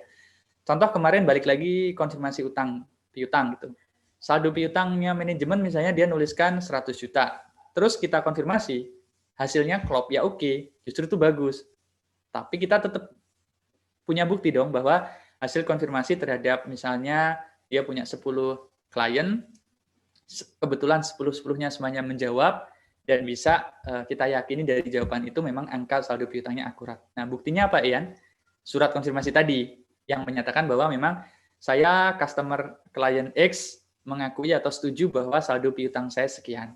Jadi, surat itulah menjadi bukti, dan nanti kita simpulkan saldo piutang sudah menurut pengujian auditor sudah akurat atau sudah benar atau sudah memadai dan seterusnya, tergantung bahasa yang kita pakai apa. Jadi terus nanti kita cek fisik hasilnya betul ya, nggak serta-merta kita cuman udah kita hitung benar, harus kita buatkan bukti berita acara cek fisik, kita tanda tangani bersama si klien kita. Misalnya persediaannya disajikan nilainya 100 juta, 100 item kita sampling misalnya 10 jenis persediaan paling material. Dan kita yakin dari uji petik itu sudah oke, sudah bagus. Kita buat simpulan dalam bentuk berita acara cek fisik, saldo cek fisiknya sudah benar. Demikian, Yan. Intinya harus ada bukti untuk setiap prosedur yang kita laksanakan. Terlepas simpulannya ada masalah atau tidak masalah gitu.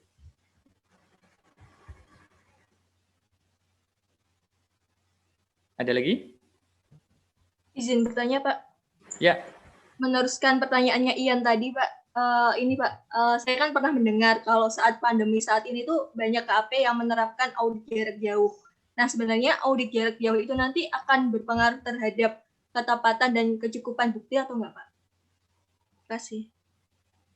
Ya, Saya kemarin ngalamin ya, sampai sekarang saya masih ngalamin nih, Kalista, audit remote seperti hanya kita PJJ gitu. Menurut teman-teman PJJ ini ada risiko nggak sih? Ada yang mau sharing dulu?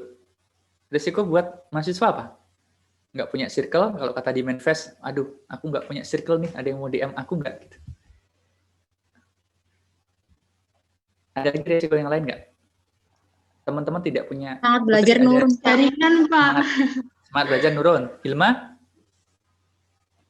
Dari segi jaringan agak kadang kan ada terganggu gitu loh, Pak. Kalau misalnya Zoom seperti itu. Jaringan lemot, terus juga tahu-tahu kepental gitu ya? Iya, terus juga apa Pak, dari biasanya kan bareng sama teman-teman gitu kan, lebih kenal, tapi sekarang online kan kayak semuanya tuh dari online gitu loh Pak, gitu. Sama semangatnya juga turun seperti tadi.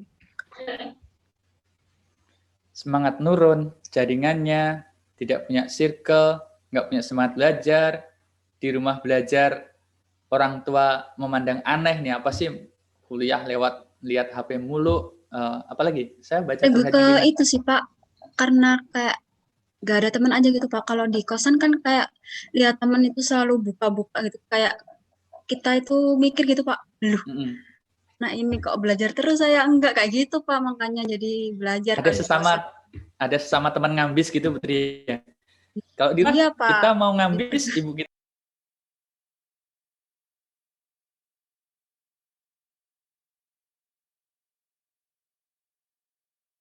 yakin, bukan nggak pernah yakin, susah meyakini saat PJJ ini masih saya amat enggak gitu. Ini dia bang waktu dulu saya di kelasnya Mentari sama Sandrio itu, ngerti nggak? Kalau nggak ngerti saya datengin gitu kalau perlu, ngobrol. Kadang saya berikan sesi di luar kelas, sambil main atau mungkin pas break kuliah ada yang datang minta diskusi, saya bisa layani. Kalau sekarang dengan Zoom. Yang kedua, saya nggak tahu nih kalau pas apalagi ini kemarin lagi diskusi teman-teman ya di grup dosen wajib on cam ataukah tidak gitu ya. Saya sampai ditunjukin aturan terbaru bahwa intinya kuliah PJJ itu wajib on cam. Cuman dulu sempat mahasiswa saya ada yang curhat, Pak, kalau on cam Pak, satu kali perkuliahan 3 SKS itu habisnya 300 mega kurang lebih. Dan hitung-hitungan kuota lebih tidak Pak. Semuanya, lebih ya? Kalau saya satu kali Zoom 3 SKS berapa? 2 giga Pak Telkomsel. 2 giga? Wah, itu jahat sekali itu kalau sampai 2 giga. Saya dulu dapat informasinya, 300 itu kalau off cam ya, kalau nggak salah ya, 300-400 mega itu betul kalau off cam. Jadi saya terus terang ngambil jalan tengah, pokoknya setelah presensi, sama satu lagi, saya tadi Pak minta teman-teman meng-on-kan kamera untuk kita nanti screenshot ya, untuk PJJ absen e-learning-nya.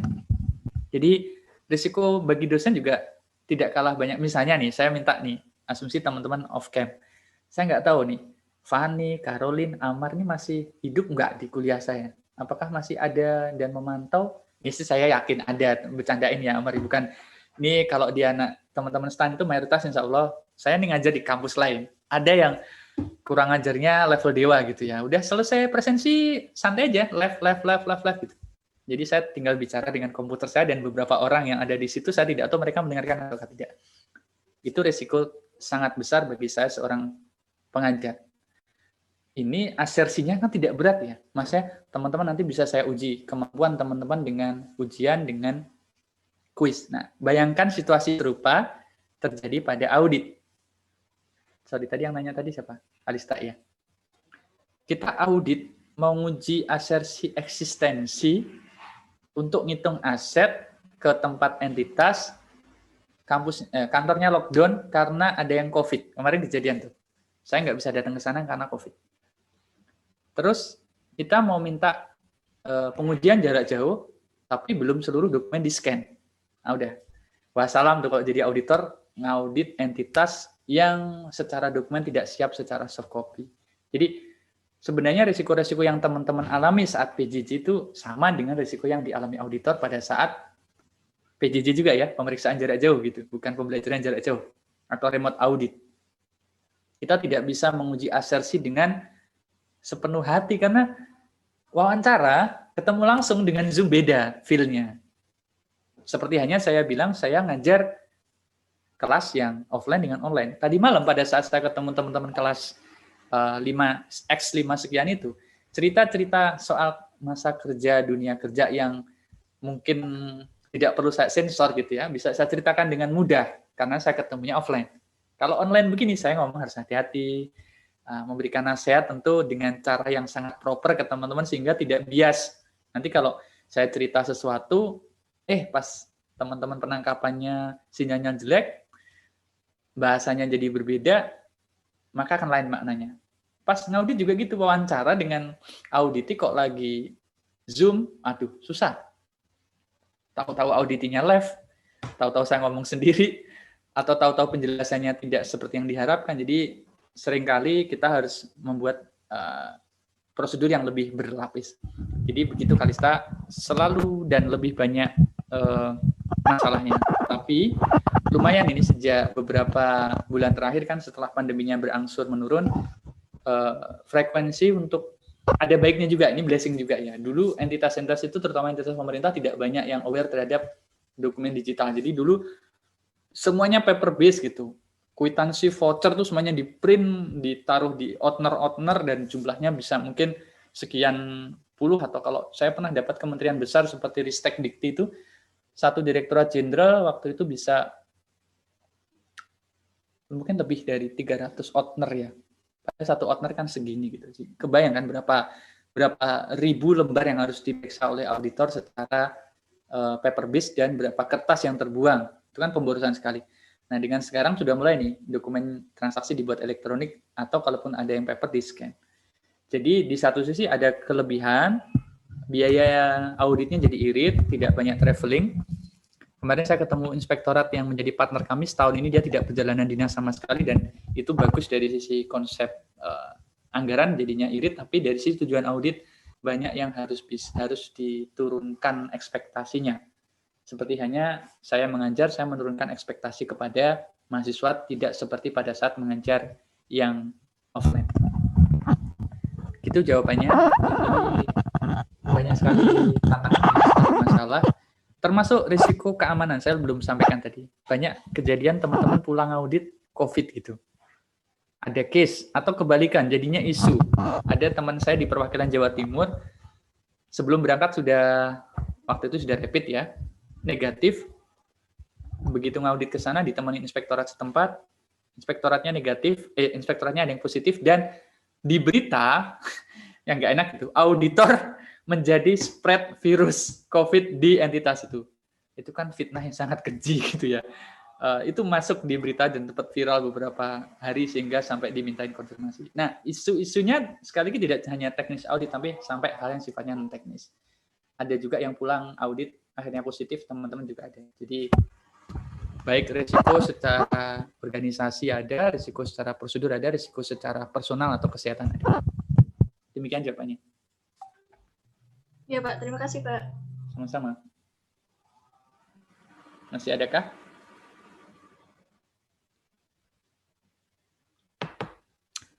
Oke. Oh, masih ada. Ya, silakan Putri. Seharusnya BPK itu datang ke suatu instansi itu ada kriteria tertentu, atau semua instansi itu pasti LK-nya diperiksa atau gimana sih Pak?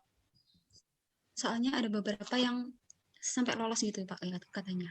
Untuk audit laporan keuangan mandatori, jadi semua instansi pasti diperiksa karena undang-undang mewajibkan demikian. Semua instansi, pemerintah pusat, pemerintah daerah, kementerian, lembaga harus diperiksa BPK, wajib. Itu yang disebut dengan audit mandatori. Tapi kalau auditnya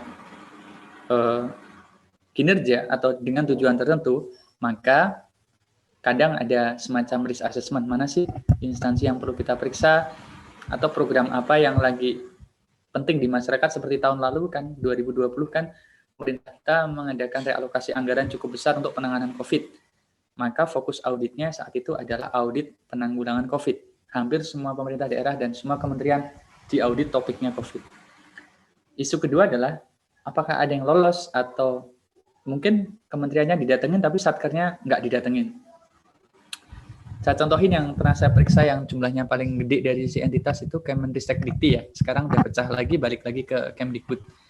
Kemendikbud Dikti itu Mbak Putri punya 120 satker perguruan tinggi negeri se-Indonesia Raya, 120 satker. Kementeriannya anggarannya 40 triliun di luar anggaran perguruan tinggi tadi. Karena beberapa anggaran perguruan tinggi misalnya yang Badan Layan PTN Badan Layan Umum dan perguruan tinggi negeri Badan Hukum, kalau teman-teman pernah kuliah sebelum di STAN di UI, di UNER itu namanya PTNBH, mereka tidak dikonsolidasikan ke Kemdikbud. Jadi saya tidak punya angka pasti untuk total anggarannya PTN, tapi misalnya kita buat separuhnya aja dari 40 triliun berarti tambah 20 triliun gitu, paling gampang gitu ya.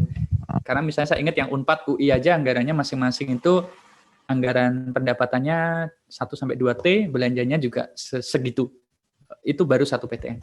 Diperiksa oleh auditor misalnya kemarin paling banyak misalnya 40. Artinya satu orang itu audit coverage-nya mengaudit 1 triliun dalam jangka waktu 2-3 tahun. Mabuk gitu. Nggak mungkin kita bisa populasi mengaudit 1 triliun, sehingga tidak mungkin dari 120 PTN tadi semuanya kita datengin kan untuk sampel. Kita uji petik misalnya ngambil 10 yang paling besar atau 10 yang secara risk assessment kita harus ambil dari 120. Bagaimana dengan 110 satker yang lain? Nggak bisa didatengin secara substantif tes. Mungkin kita bisa ambil dengan test of detail balance saja, dengan prosedur analitis saja. Jadi itu disebut dengan audit risk dari sisi, tadi masih ingat ya, inherent risk masih ingat nggak? Putri masih ingat inherent risk? Ingat namanya, Pak. Ingat namanya. Lupa ininya, lupa rasanya. Inherent risk, kira-kira apa sih kalau menurut Putri? Atau ada yang masih ingat nggak? Ini alumni AKSK loh ya, sudah selamat dari jurang DO semester 5 loh. Inherent risk Resiko yang menempel pada udah dasarnya kayak gitu, Pak. Ya, yang sudah melekat di akunnya itu tanpa ada pun SPI atau internal control itu inherent risk. Kalau control risk? Control risk yang nggak ke itu sama SPI. Ya. Tidak. Sudah ada SPI tapi masih kelewat, itu berarti control risk. Nah, ada lagi disebut dengan audit risk. Ada yang tahu? Nggak terdeteksi pas audit. Mendekati tapi belum pas. Ada yang mau? Tadi kayaknya unmute deh. Mau berpendapat? Pas? Ada yang lain? Kalau audit risk itu apa sih? Audit risk itu teman-teman, risiko ketika auditor tidak bisa memberikan opini dengan tepat. Salah satu sebab audit risk adalah salah ngambil sampel atau sampelnya tidak memadai. Nah, yang ditanyakan Putri tadi itu adalah bagian dari audit risk. Kenapa audit risk bisa terjadi? Ya karena bisa jadi jumlah auditornya tidak memadai, atau sebenarnya jumlahnya cukup tapi memang waktunya tidak cukup, atau audit coverage-nya terlalu besar. Ya contoh tadi, audit kementerian dengan anggaran 40 triliun, mereka melaksanakan itu dengan ribuan orang dalam 1 tahun, 120 satker, auditornya cuma 40 dalam jangka waktu 3 bulan, dan namanya audit itu memang harus pendekatannya uji petik. Makanya kita mengenal istilah materialitas di situ. Yang tidak kita uji petik atau yang kelewat dari pemeriksaan auditor mungkin akan menjadi risiko yang harus ditanggung auditor. Nah, balik ke pertanyaan Putri yang nanti mungkin Putri bisa pertajam lagi yang dimaksud kelewat yang mananya. Kalau yang kelewat dari sisi dia tidak disampel sangat mungkin karena ya tadi contohnya yang paling mudah ya 120 satker tadi tidak mungkin kita datengin semuanya. Yang kedua kelewat karena tidak kena sampel. Mungkin kita datengin satkernya, datengin KL-nya tapi karena penghitungan sampel kita mungkin kurang tepat atau dia beruntung sekali kita asumsikan itu tidak berisiko ternyata realnya berisiko akhirnya kelewat. Kasus bansos nih, kasus bansos itu lagi diperiksa. Tapi kan akhirnya tetap ada kejadian. Kenapa? Ya ada audit risk di situ. Ketika misalnya fraud itu terjadi dan namanya fraud itu kan kalau auditor berdasarkan pada dokumen kan. Nggak mungkin kan di situ suapnya dituliskan dalam satu kwitansi diberikan kepada Pak Menteri dari pemenang tender nilai sekian, nggak mungkin. Itu fraud risk yang harus ditanggung auditor dan auditor tidak bisa menguji itu. Contoh lagi yang di Kementerian Kelautan.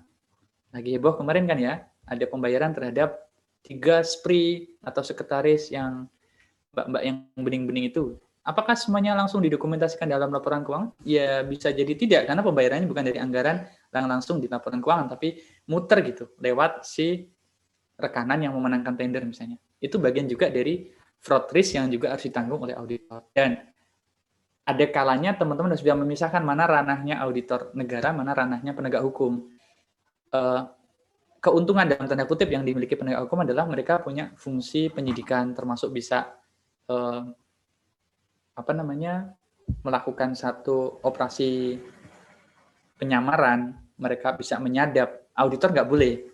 Auditor tidak memiliki hak untuk itu. Jadi auditor itu hanya as it is memeriksa apa yang ada di laporan keuangan. Jadi seringkali dulu ada diskusi, Pak, kenapa sih Pemda X udah WTP kok tahu-tahu OTT, KLX udah WTP sekian tahun kok OTT? Ya karena tujuan dari audit laporan keuangan bukan membuktikan ada tidaknya fraud kan, tapi menilai kewajaran laporan keuangan.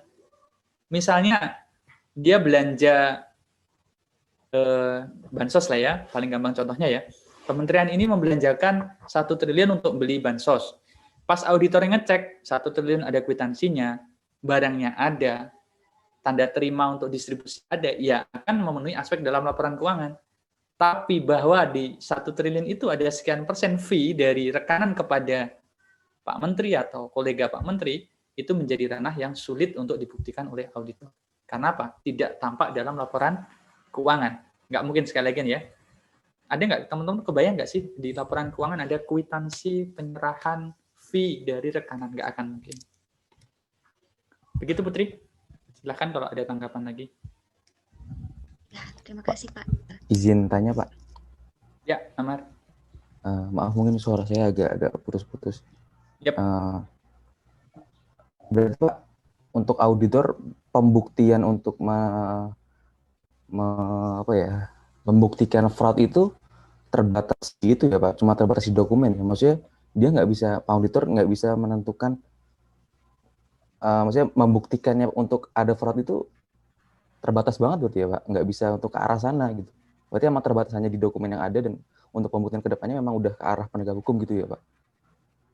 Ya, jadi gini Amar, salah satu standar kan bilangnya auditor harus, bahasanya harus aware ya, harus waspada terhadap adanya kemungkinan fraud. Artinya bukan berarti juga dalam audit laporan keuangan kita berlepas diri, wah kalau fraud bukan urusan kita, nggak boleh juga. Auditor harus punya risk assessment untuk itu. Makanya kalau di kami ada fraud risk, seperti hanya inherent risk, control risk, nanti ada fraud risk assessment. Kita menghitung risiko fraudnya. Pertanyaan dari Amar, saya pisah dulu yang pertama, apakah auditor bisa mendeteksi adanya fraud? Bisa. Bahkan di audit laporan keuangan juga bisa. Next, saya contohin beberapa dokumen yang ketemu fraud-nya ya. Paling gampang misalnya, saya ngaudit tahun lalu, ada dokumen perjalanan dinas, dia pakai, ini sudah kasus yang klasik ya. Dia nginep di hotel, ternyata fiktif gitu. Itu kita cuma dapat dokumen sebenarnya. Tapi kalau saya bahasakan ke teman-teman calon auditor itu, kita harus punya sixth sense. Bukan sixth sense dalam arti cenayang, dukun, paranormal, kemampuan indera keenam yang begitu, tidak. Tapi sixth sense ini kita lahirkan dari kewaspadaan kita terhadap situasi yang ada. Kalau misalnya Amar suka main bola, pelatih melakukan pergantian, siapa mau diganti siapa, itu kan feelingnya dia terhadap, wah si A, si B ini mainnya nggak bagus nih. Feelingnya dia dari pengalaman melatih selama ini, dia pengen ganti gitu. Tahu-tahu ternyata bagus, bisa salah juga. Nah, sixth sense-nya auditor itu dilatih dengan experience, pengalaman, kadang keberuntungan.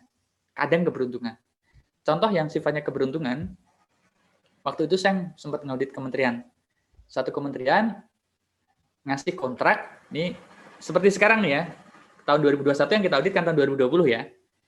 Kebetulan saya minta dokumen pastiin tahun 2020 dong yang kita audit, ACOF-nya 2020, audit coverage, ACOF itu audit coverage. Tahun yang kita periksa tahun buku 2020. Dia ngasih kontrak pengadaan yang saya mencurigai atau naluri saya berkata itu dokumen baru gitu. Bukan dokumen yang real dibuat pada saat. Intinya dokumennya itu ngadi-ngadi bahasa anak sekarang ya. Mengada-ada dokumen palsu aspal. Tapi saya nggak punya bukti saat itu. Karena saya cuman, ini kok kalau dokumen setahun yang lalu harusnya sudah lecek, lipetannya pun, nah ini juga unik. Kadang audit itu ada yang biar terkesan lama tuh dilipet-lipet. Tapi lipetan, kalau nanti kita sudah tahu dokumen tahun demi tahun, kelihatan dokumen yang natural dengan dokumen yang tidak itu gimana tuh kelihatan gitu. Lipetan yang dokumen lusuh dari tahun yang memang dibuat secara lama dengan dokumen yang baru terus dilipat-lipat biar kelihatan lecek, itu sangat kelihatan. Saya tidak punya bukti saat itu. Udah nyerah nih, udah terima aja bahwa ini dokumen yang memang kita anggap sesuai dengan asersi. Sampai saya ketemu materainya. Nah, itu yang contoh keberuntungan saat itu. Tahun 2000, ini kan asumsinya sekali lagi 2020 dengan 2021. Kebetulan 2020 ke 2021 tuh ada pergantian materai. Bisa ketebak nggak yang ditaruh materai tahun berapa? 2021. Dia tidak berpikir jauh bahwa harusnya kalau ini dokumen tahun 2022 harus belanja dong, cari gimana caranya, apa ke Tanah Abang, apa kemanapun tempat percetakan, nyari ke toko kecil-kecil, nyari material lama. Kan sekarang ada pergantian materi juga kan, 3.000, 6.000 ke 10.000 itu. Kebetulan dia tidak waspada, fraudsternya ini pakai materi tahun 2021. Ya udah, itu contoh keberuntungan yang ya kita harus, kalau sifat auditor itu persisten, nggak boleh mutungan gitu, nggak boleh gampang nyerah. Apa ya, kita harus cari sampai kita mentok, nggak bisa ngapain. Kebetulan waktu itu keberuntungannya di situ. Terus kalau yang tahun lalu yang baru saja kami temui, teman-teman ada yang pernah beli tiket lewat agen tiket online, Traveloka, tiket.com? Ada yang manggut-manggut, ada yang enggak. Anggaplah buat yang sudah pernah. Kan kita nanti pesen di website, kemudian kita dapat invoice dan juga bukti ya, print out dan sebagainya ya. Waktu itu saya lupa apa ya tanda awalnya. Pokoknya feeling aja pas ngelihat bukti, kebetulan saya kalau perjanjian kan beli di beberapa travel online itu ya, jadi sempat ingat gitu. Ada misalnya dari si penulisan nomor atau nama itu fontnya nggak konsisten gitu, kelihatan ukurannya sedikit beda atau kodenya nggak pas gitu. Terus ini amar saya minta anggota tim saya, kamu ini bro tolong hubungin tiket.com, kan kita bisa telepon call centernya ya, minta dikirimin invoice nomor sekian untuk transaksi nomor sekian. Dikirimin ternyata yang beda atau harganya beda gitu. Misalnya di situ tertulis Trimar Hendra, Amar dan Tasya masing-masing, sorry kalau Tasya nanti beda jenis kelamin, agak repot ngasih contohnya. Adon, Amar, dan Trimar Hendra gitu. 3 orang, masing-masing ini punya perjalanan dinas ke kota X dan masing-masing punya satu bukti hotel. Apa yang terjadi? Satu orang misalnya satu malam 500.000, 2 malam jadi 1 juta. Jadi negara membayar berapa? 3 juta ya, hanya untuk hotel ya. Ngerti kan? Amar 1 juta 2 malam, Trimar Hendra 1 juta 2 malam, dan Adon 1 juta 2 malam. Pas kita konfirmasi ke penyedia layanan tadi, ternyata hanya ada 1 transaksi untuk 3 orang ini. Jadi 3 orang ini sebenarnya hanya beli 1 kamar. Jadi negara membayarkan 3 juta untuk pengeluaran yang hanya 1 juta. Fiktifnya 2 juta. Kan kayaknya kecil ya, tapi ketika ditumpuk besar sekali, karena dulu juga pernah kejadian di satu instansi yang kami periksa, ada tiket perjalanan dinas ke luar negeri ya. Lupa aku di Hong Kong atau di Korea, ada kayak semacam mahasiswa diutus ke sana untuk satu event dari kantor gitulah, dari negara kita ke sana, dibiayai oleh negara kita, dan tiketnya di markup, tidak tanggung-tanggung lagi, nilai markup-nya tuh hampir 500 juta. Harusnya misalnya harga tiketnya 400 juta, di SPJ kan 900 juta.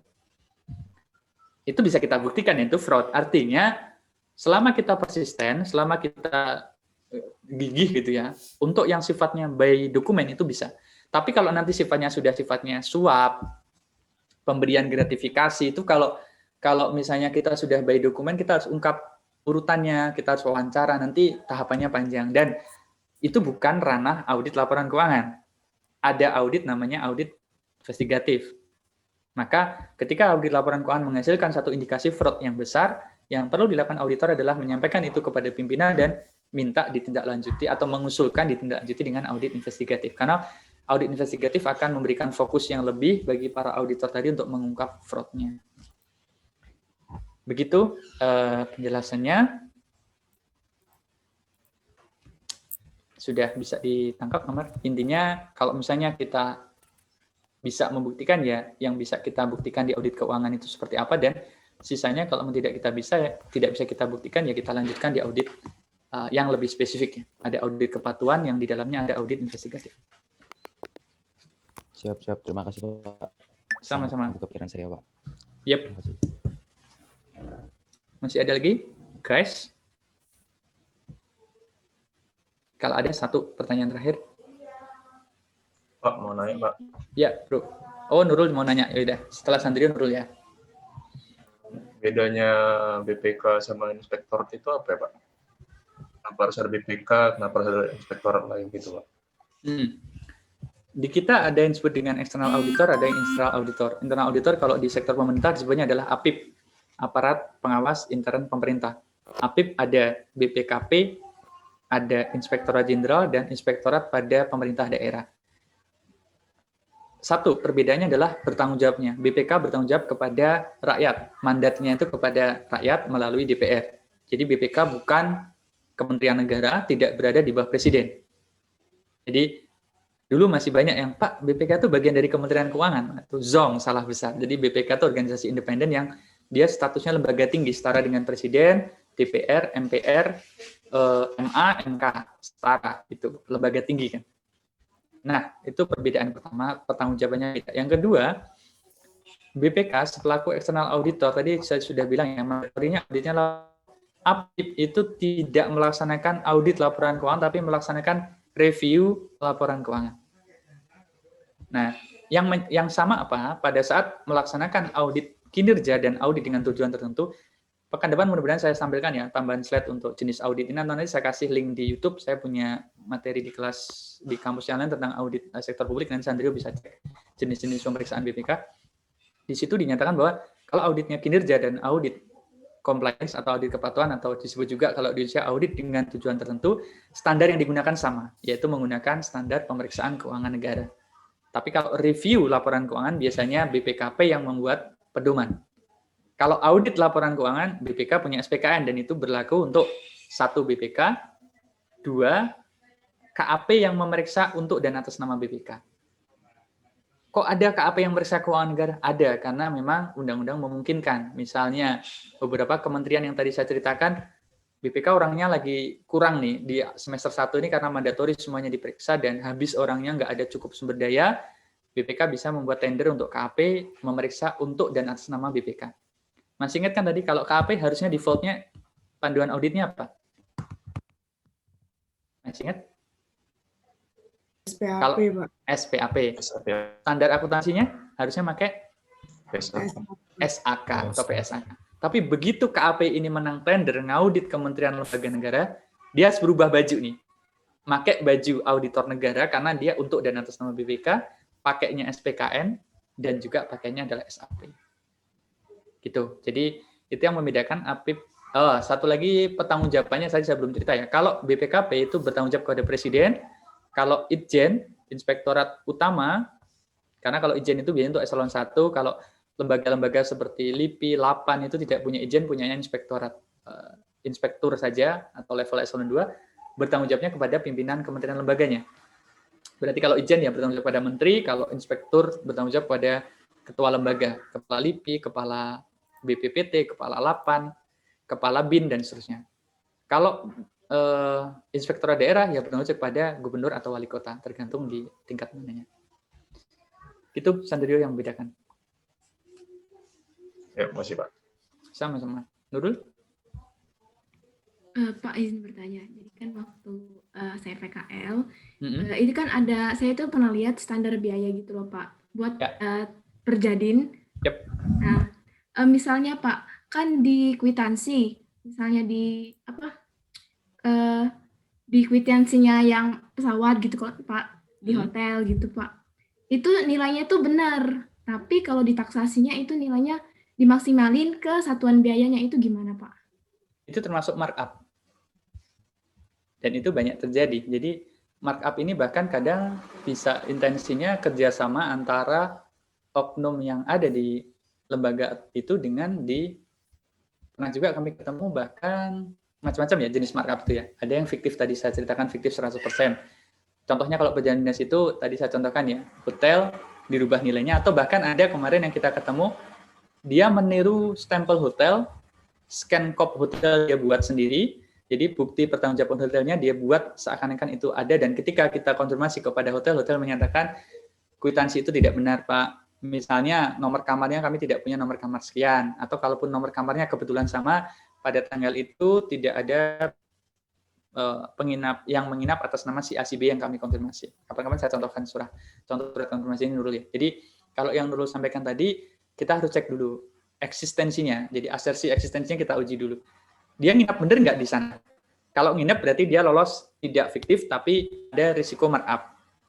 Risiko markup, contohnya tadi, menginap standar biayanya 500.000 per orang. Biar dia ngirit, dia buatkan satu kamar berdua atau bertiga, tapi dia tetap minta 500.000. Mungkin realnya satu orang 300, dia buat 500. Atau realnya satu orang tiket pesawat 2 juta, pagunya 2 juta, dia buat realnya 1 juta, cari tiket umum di markup. Kalau dulu bahkan mengganti tiket, zaman dulu. Naiknya Singa Air, pertanggungjawabannya Garuda Indonesia, karena lebih mahal. Kalau yang promo-promo kan murah. Ya banyak.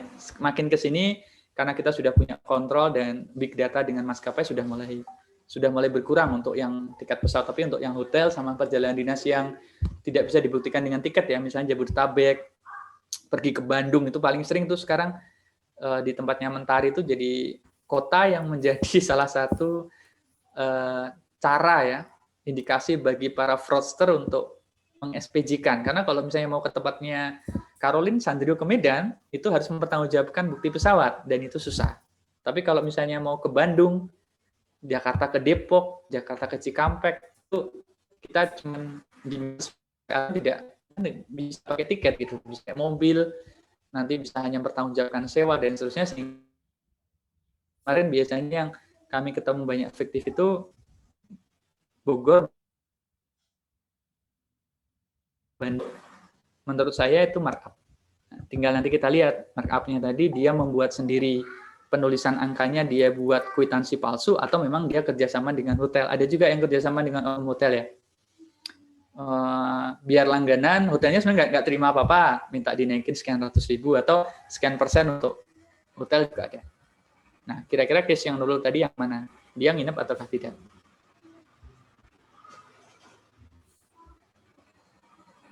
Kalau itu tuh Pak, misalnya dia tuh di kwitansinya itu benar Pak gitu. Cuma di SPJ-nya itu nilainya naik. Nah, berarti markup ya. Itu berarti markup. Kwitansinya dengan catatan kita yakini dia benar menginap ya. Maka salah satu cara vouching memang harus menyatukan satu kwitansi, 2 SPJ, bahkan kalau hanya ada itu masih dari hotel. Jadi tiga-tiganya itu harus kolom.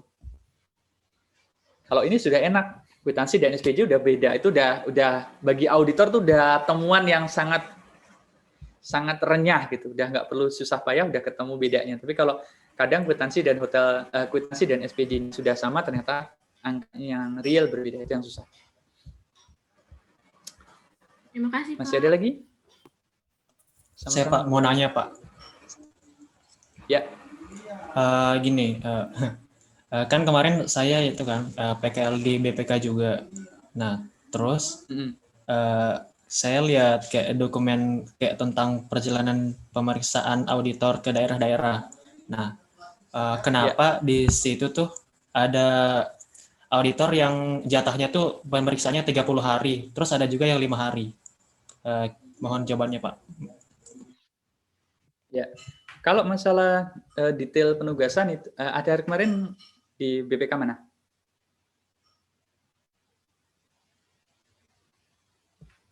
Masih mute. Bro Andi? Iya Pak. Dengar suara saya? Kenapa Pak? Ya, kemarin di PKL di BPK mana?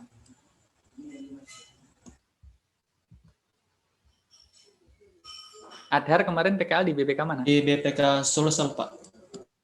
Oh, Sulsel, oke. Ya, kalau masalah jumlah hari, biasanya kalau surat tugas itu secara umum sama jumlah harinya. Misalnya kalau ketua tim sampai anggota tim itu misalnya tadi 30 hari sama. Tapi untuk jabatan-jabatan di atasnya, misalnya supervisor, penanggung jawab itu biasanya lebih kecil.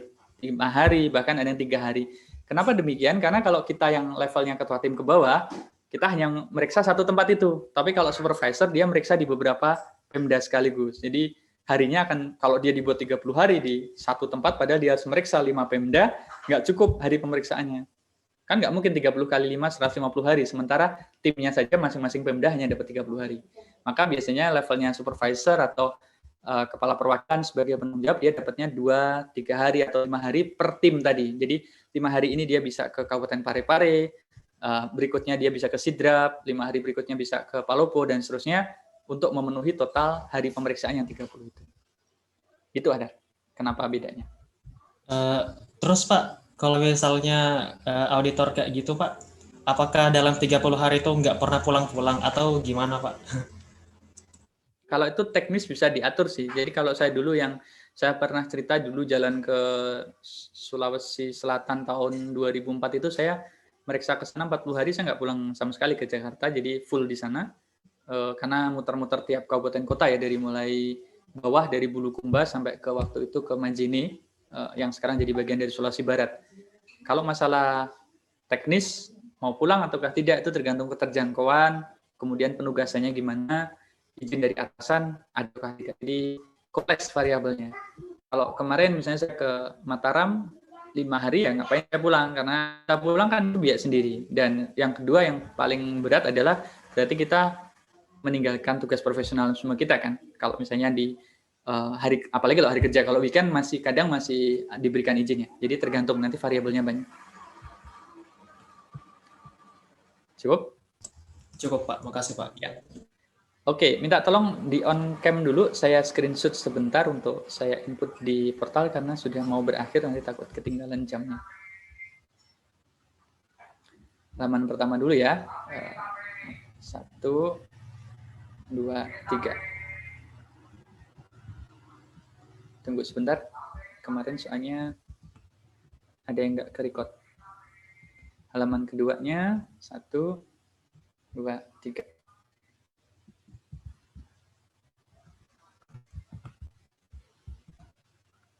Oke, saya masih menunggu dulu. Saya khawatir nanti seperti case kemarin, sudah di print screen, saya backup dulu dengan ya, Pak, kita sampai jam 10 ya, Nisa ya? Ya. Iya Pak. Ini yang masih kesulitan absen gimana ya Pak? Saya masih belum bisa absen dari tadi, portalnya nggak ini.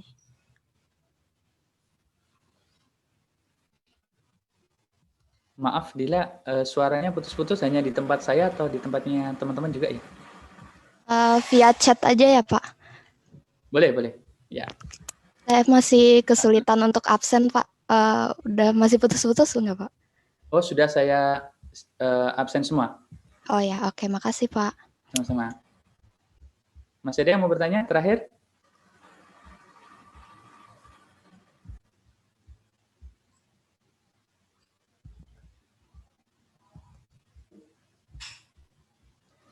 Kalau tidak ada, nanti berarti karena waktu kuliah kita memang sudah benar-benar habis sampai diskusi. Tadi kan saya plankan diskusinya sampai jam 9 lewat, tapi karena teman-teman sangat antusias, nanti silakan diatur sendiri untuk ketemuan jadwal dengan kelompoknya ya, untuk mendiskusikan tugas kelompok pertemuan kedua. Jadi fleksibel, saya berikan waktu, kalau nggak salah 5 atau 6 hari, nanti tolong dicek di LMS untuk deadline-nya.